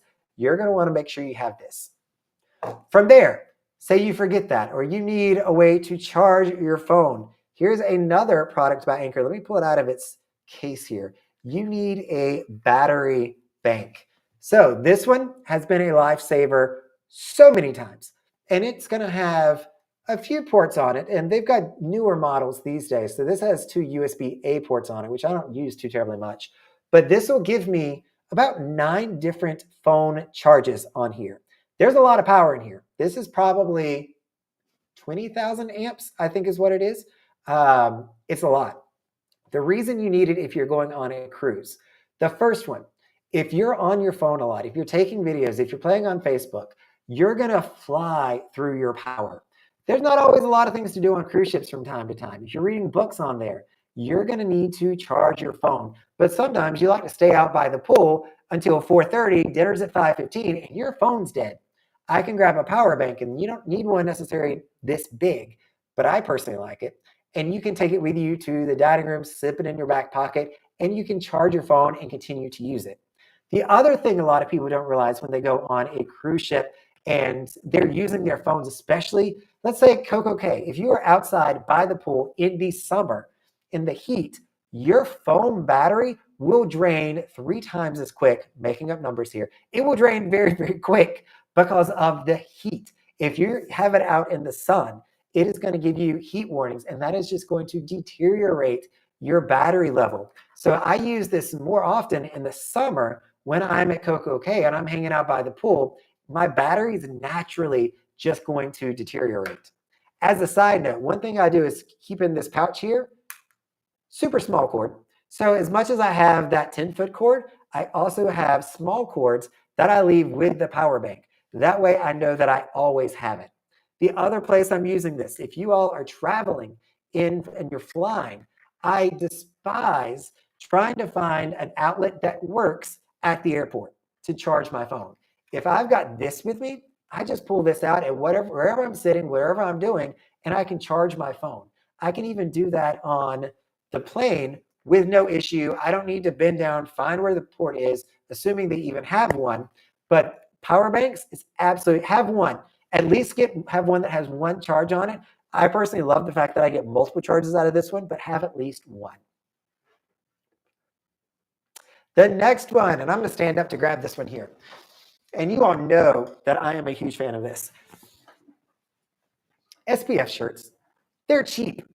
They save your skin. You don't get cancerous quickly. I love SPF shirts. The key when you're buying one of these, and I recommend getting these for somebody, is get one with a hood. This on our group cruise, when we were walking to Freeport, as Andrew likes to say, or over to the New Duff, the sun was beaming directly at our backs, and I was able to pull up my hood and keep my neck from scorching on that walk. But it also is going to have thumb holes here. So you can pull it down and it's going to cover a majority of your hand. This one here is called Insawood. I think is how you pronounce it. I'll link to it. But there's another company as well called Welligu that has a lot of really pretty designs. But as you can see, the colors on these are super nice. They're easy to wear. This is a small, I think, and it's a little tight on me. I probably needed a medium on it, but I love my SPF shirts. I probably have 10 to 15 of these. And going on a cruise, this is amazing, especially if you're getting it for a solo cruiser. You are a solo cruiser. I can't get suntan lotion on the middle of my back. It's not going to happen. I can't do it.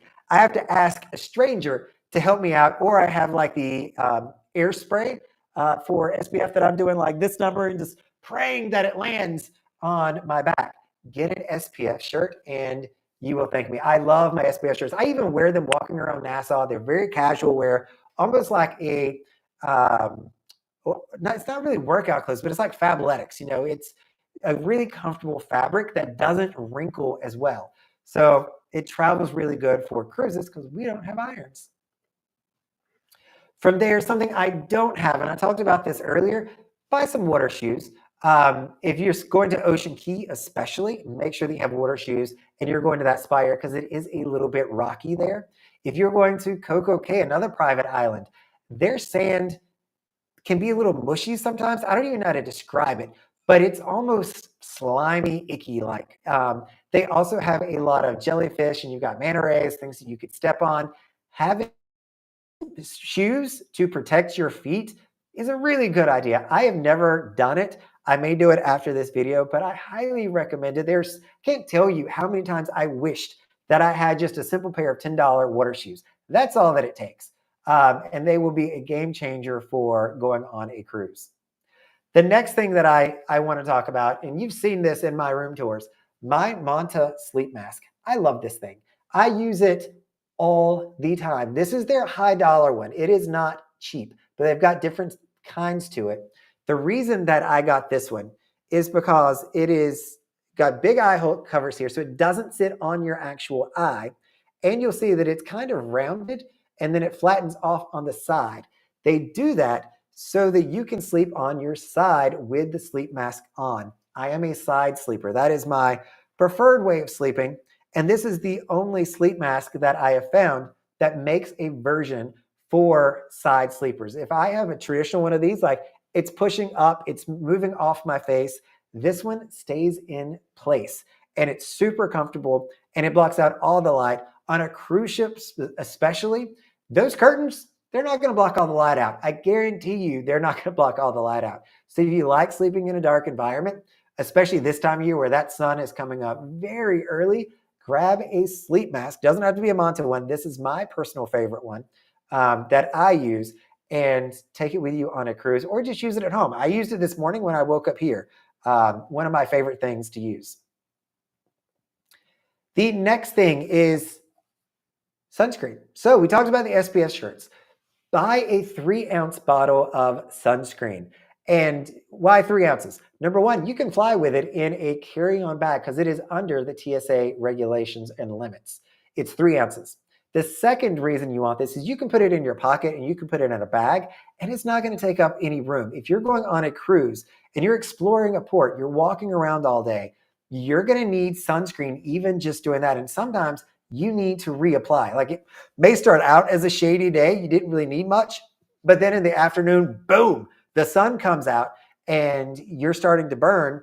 it's great to have just a small little travel size of SPF suntan lotion that you can quickly grab, throw on, and protect your skin. If you're looking at traveling, being outside a lot, please make sure you're wearing SPF. I am probably more in tune, living in South Florida, going on cruises all the time. I try my best to stay out of the sun. But if I don't, I have sunscreen on to take care of me. We already talked a little bit about my level 8 suitcase. So I'll throw it back up here again. This is the big boy. This is their Voyager package. And it has been, you see, it's got a little bit of scuffing on it, which I probably can pull off if I wanted to or clean it up some.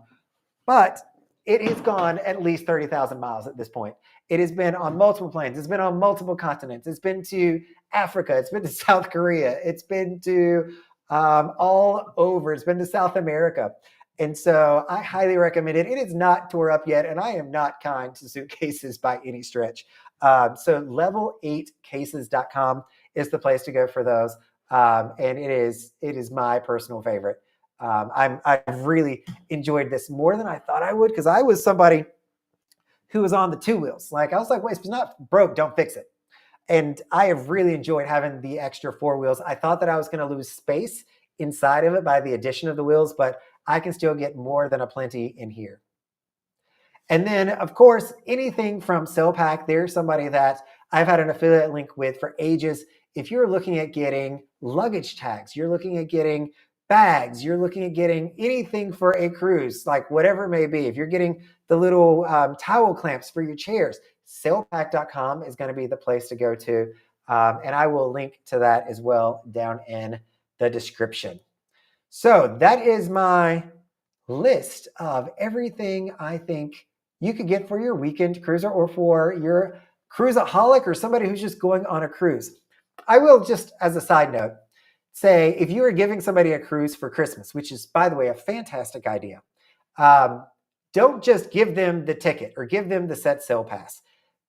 Find a way to make it creative. So when I gave my father an Alaskan cruise for Christmas, we gave him like 6 different presents that all had something to do with Alaska and him going on a trip. And we kind of made him, I don't know if this was cruel of us or not, but we made him put together a little bit of a puzzle to figure it out. We didn't just come out and say, we're going on a cruise to Alaska. We built up that suspense, and I think that it was a lot more impactful. We still laugh and joke about those kind of gifts that we gave him even to this day. So if you're looking at giving a cruise, which I highly encourage, do it in like a really fun kind of way. Don't just give them the set sail pass if you can. Try to do it in a very creative way. Let's see. All right, let's come back over to the comments now.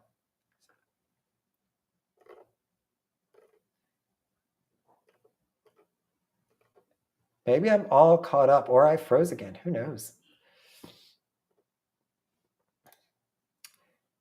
So Raphael, have I sailed Carnival? I did. Back in 2006, I sailed on the Carnival Fantasy, I think is what it was. No, not 2006, 2009. And I've not been back to Carnival since then. Yeah, no, I haven't done it. They do offer weekend sailings. They have the Conquest here going out of Miami. But every time I look at the it's the same price as going on the Freedom of the Seas. And that's just kind of been home for me. So I've really focused in on Freedom of the Seas when I choose a weekend cruise here. And, I'm really trying to not over broaden my horizons when it comes to cruise lines. I want to focus in on Royal Caribbean, Celebrity, MSC, Virgin Voyages. Those are my 4 go-tos right now.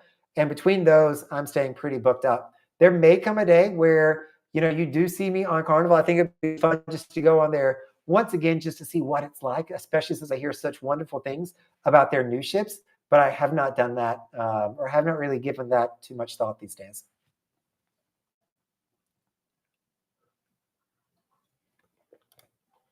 Alan, I'm telling you, I miss the Empress of the Seas. Majesty of the Seas, I do not miss. Empress of the Seas, I miss. That was a beautiful ship, very well done. And there will not be another one like her, unfortunately. I do. So this is a funny question. So I don't know why I keep them, but I literally have every single SeaPass card that I have ever been on. I don't think that I've ever even lost one. Even for Virgin Voyages, they don't give you a set cell card or a CPAS card. They give you the little bracelets, and I even keep the bracelets. I guess I'm going to wallpaper my half bathroom with them at some point. I don't know why I'm keeping them, but I do have a very full quart size bag that I'm keeping them in now, that I'll eventually start busting out of, I'm sure. I'm telling you, if you're looking at getting anything power related for a phone, for an iPad, Anchor is a really good product. I have had a lot of good luck with them. And that's always my go-to. Battery powers is something that I don't do. Like there's Amazon Basics products and things like that. But when it comes to a battery pack or charging a device, I need that to work, not to fry my device. And I need the battery to be able to last for a while. This battery pack here still has a pretty healthy battery to it. And it's 5 years old at this point, probably. It's not a new one. So check it out. See, Anchor is the way to go if you're going to get one.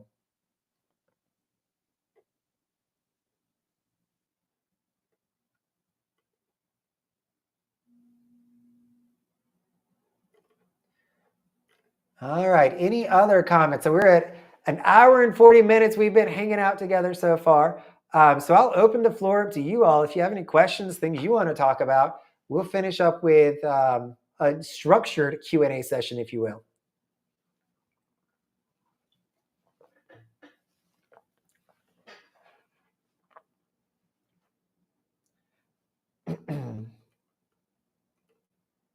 Hopefully my comments didn't freeze. Maybe I've just answered everything.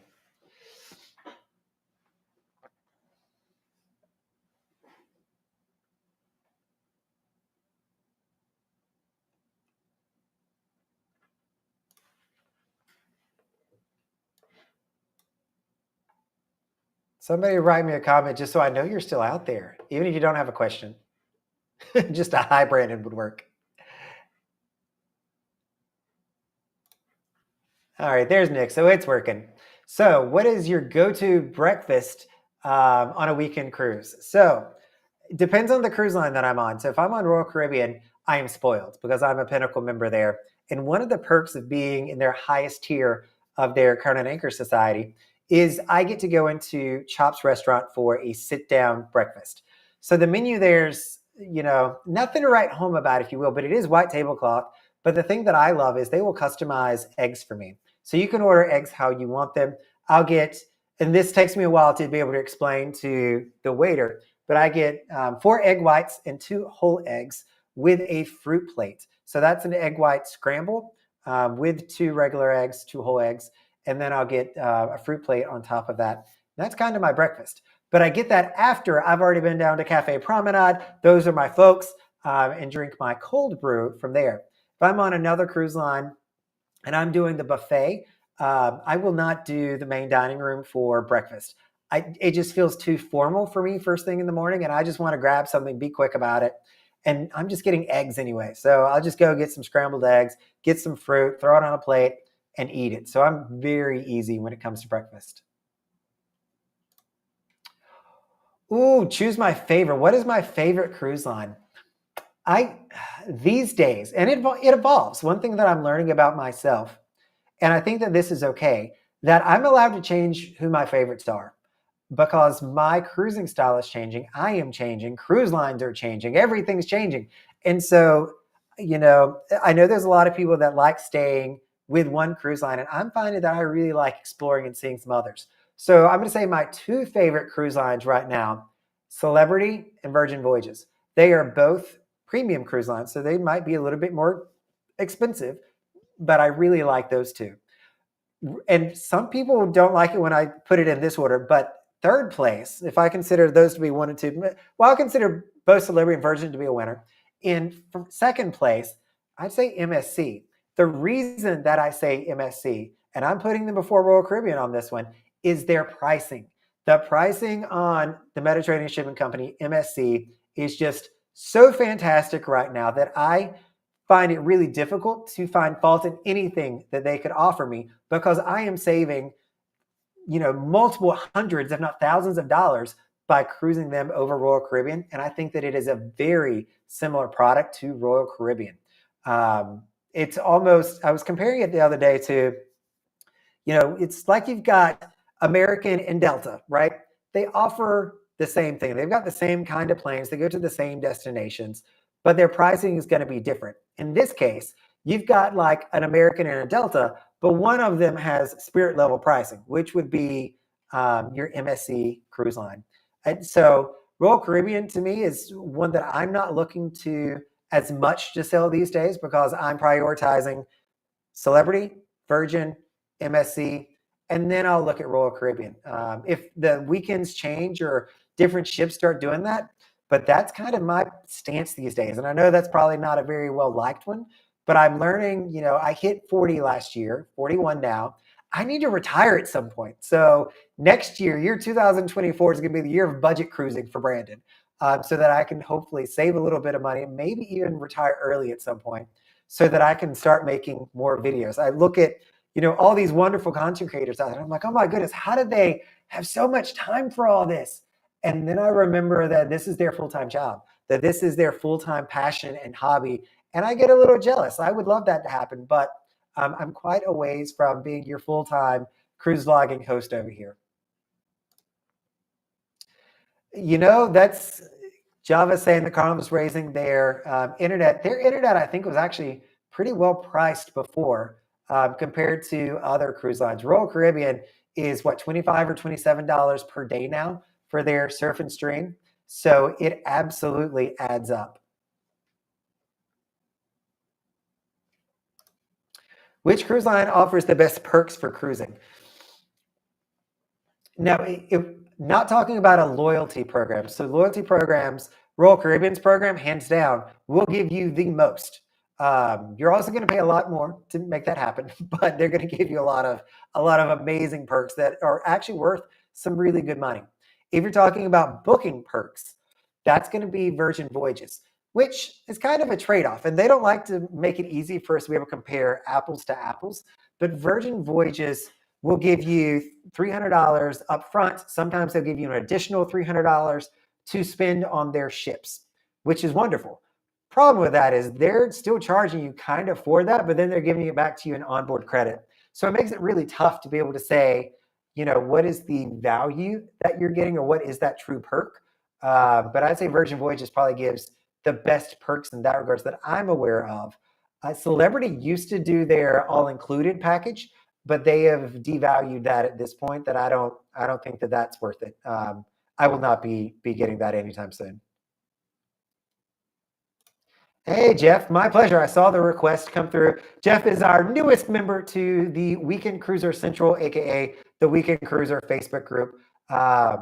So who's looking at potentially, got to twist his arm a little bit, come on the weekend cruise with us. I don't know if you're looking at, Jeff, the Celebrity or the Independence one. I think you'd probably take either one of them, but hopefully we can get you on there. Ashley, Coastal Kitchen is fantastic. I like Coastal Kitchen a lot. I go there when I'm on big ships. I go there pretty frequently. So when Allure comes down and starts doing weekends, I'll have access to Coastal Kitchen. Though I'm not booked on Allure, I think I've got her like 5 times next year.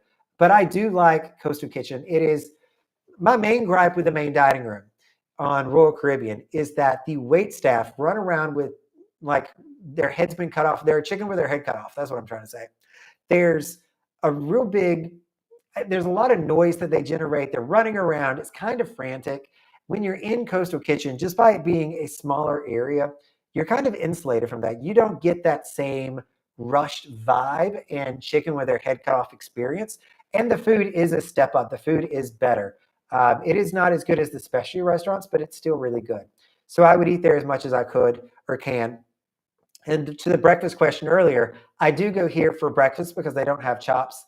They don't offer chops on the Allure of the Seas. They offer the Coastal Kitchen for their breakfast.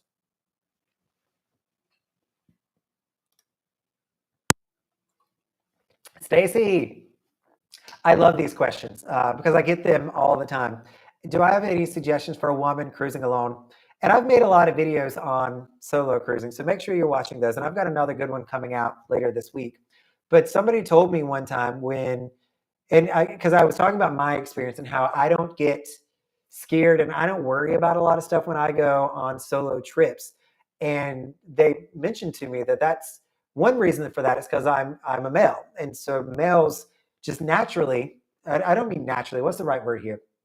Inherently, I don't know what it is, but there's not this innate fear. We've not been told that we're a female. We have to be careful or more careful than a traditional person, which, by the way, anytime you're cruising by yourself, you always want to be careful.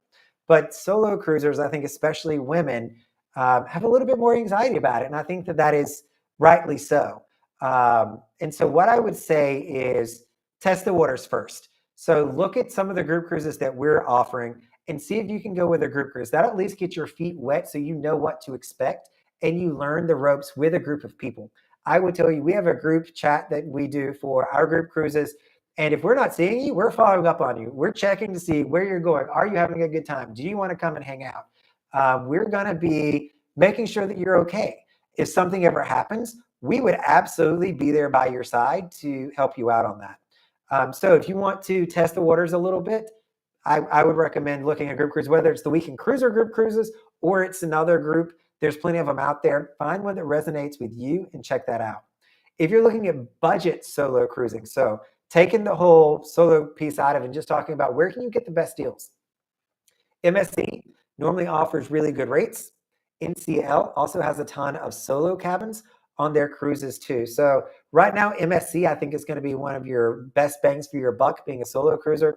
But don't forget about NCL studio cabins. They have a ton of those. Royal Caribbean has a very limited number of studio cabins. They just did some very large deployments. So if you want to book in, mid to late 2025, 2026, a solo cabin, you can find some really good deals there still. But those rooms are going to be going quick, even that far out. Solo cruisers, to get a good deal, have to book really far in advance to get those studio cabins so that we're not paying for two people. Hope that helps a little bit, Stacy.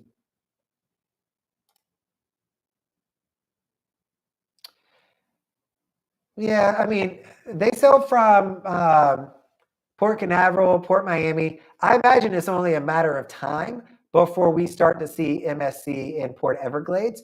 Though I think their next stop, Jeff, is going to be over to Alaska. I feel like they're going to have a ship either based in Seattle or Vancouver coming up.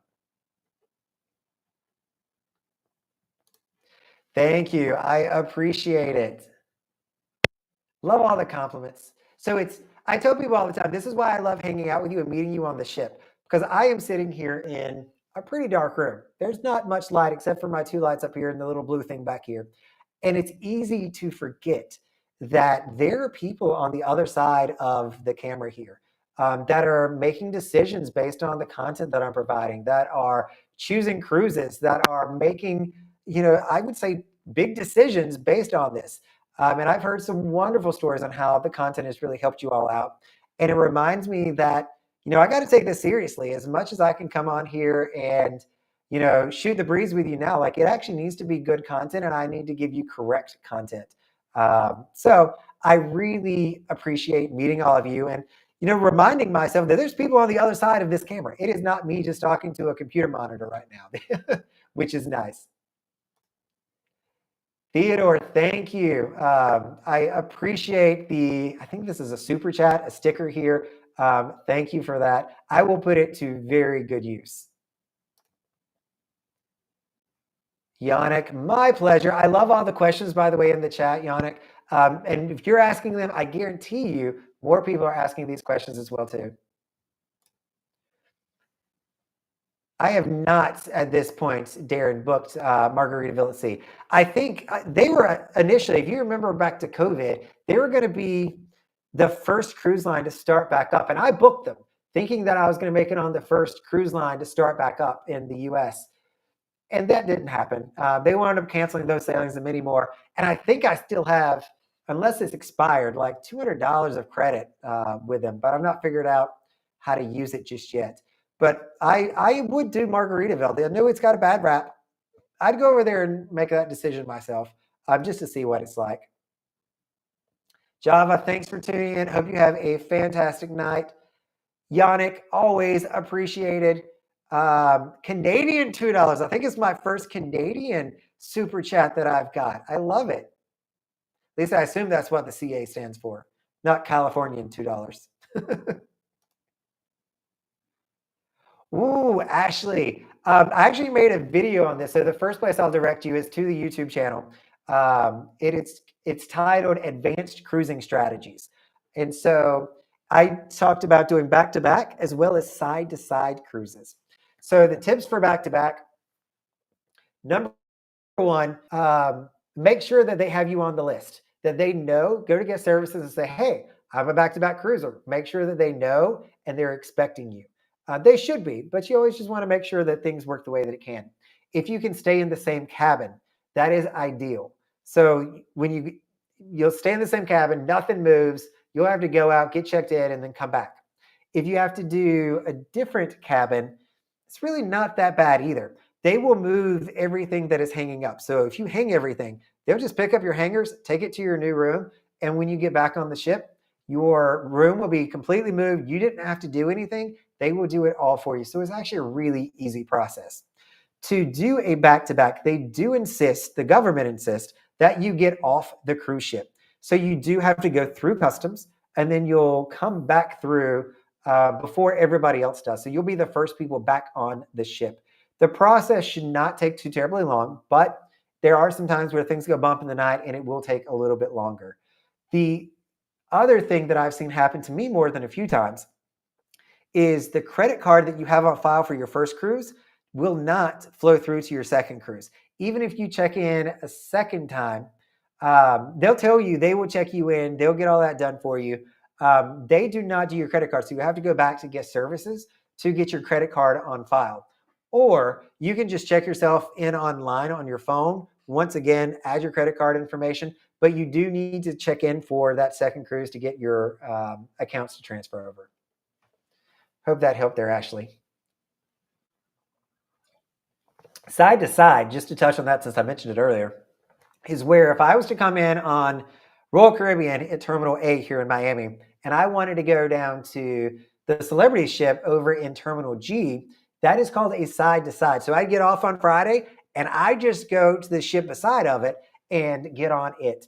Oftentimes, if you're staying within the same cruise line, they'll even provide you shuttle transportation to do this. So whether it's at the port, though inside the port, I find they're limiting that a little bit, but I have taken the shuttle from, let's say, Port Miami up to Fort Lauderdale in order to transfer, to get on a different ship within the same cruise line. You got to make sure it's, if you're doing Royal and Celebrity, it's fine.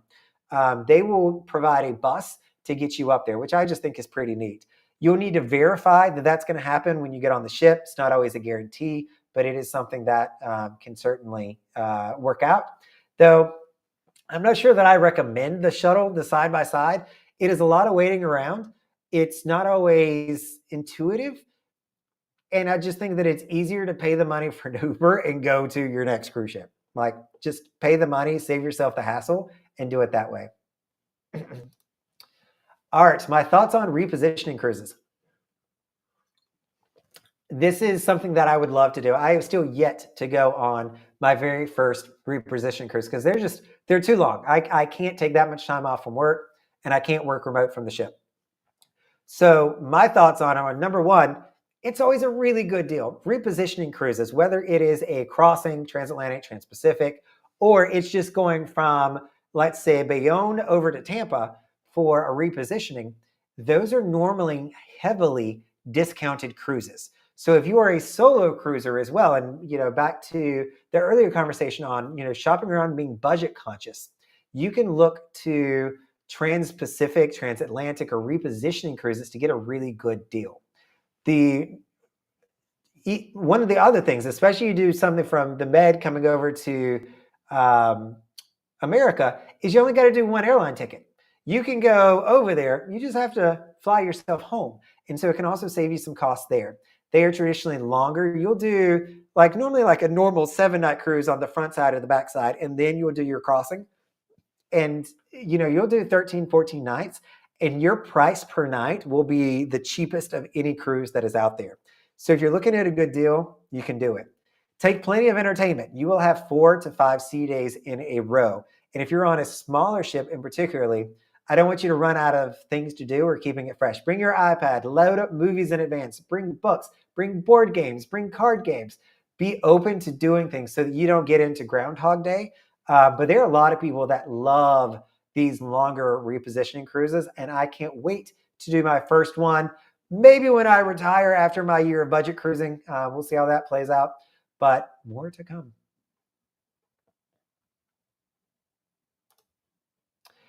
So I get this question pretty frequently. I actually don't talk about it on here.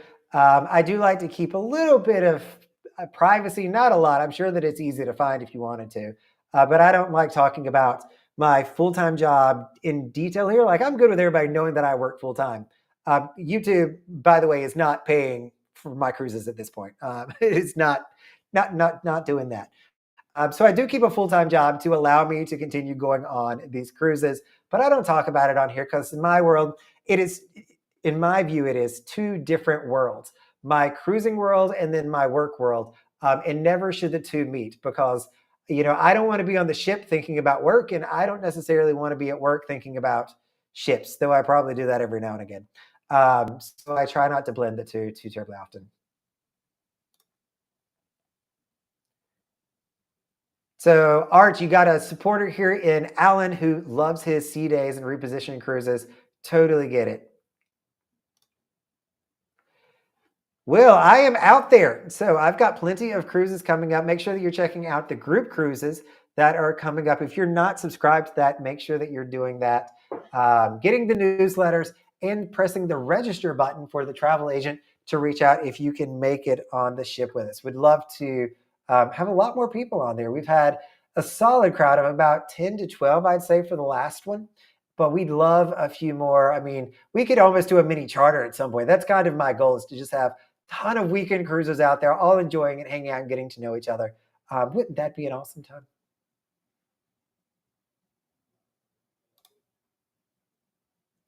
Oh yeah, with Matt, that was a really good time. I was stunned when he said yes to that. I mean, without blinking an eye. So I really enjoyed getting to sit down with him, and hopefully we'll get to do that a little bit more because I'm sure you get me and him in a room. We'll be able to talk about cruises for 48 hours straight. I mean, we could almost do like a cruise marathon, if you will. I think that'd be a really good time. Very much so. I try that's actually, why I started cruising so much is I was like, oh, I don't have internet, no Wi-Fi. I can't get in contact with anyone. I'm out. Like I am legit on vacation. Don't contact me. So that's how I got into that. Or it became, Toby became my happy place because it was just me doing exactly what I wanted to do on the high seas. There is no better life. All right, everybody. So I'm going to call it. It's a little over the 2-hour mark here. I can tell my voice is starting to go, but it has been a wonderful pleasure hanging out with you all once again. By the way, I'll get all those affiliate links, and I didn't prepare for this one in the description as much as I should have. So I apologize. Got it in my notes. I'll get it over there for you to be able to view. But thank you for coming, spending some time hanging out. Hope you've enjoyed the content, enjoyed getting to hear some of the questions that other people have in my response. But this is Brandon, the Weekend Cruiser. Hoping to see you on a weekend cruise soon.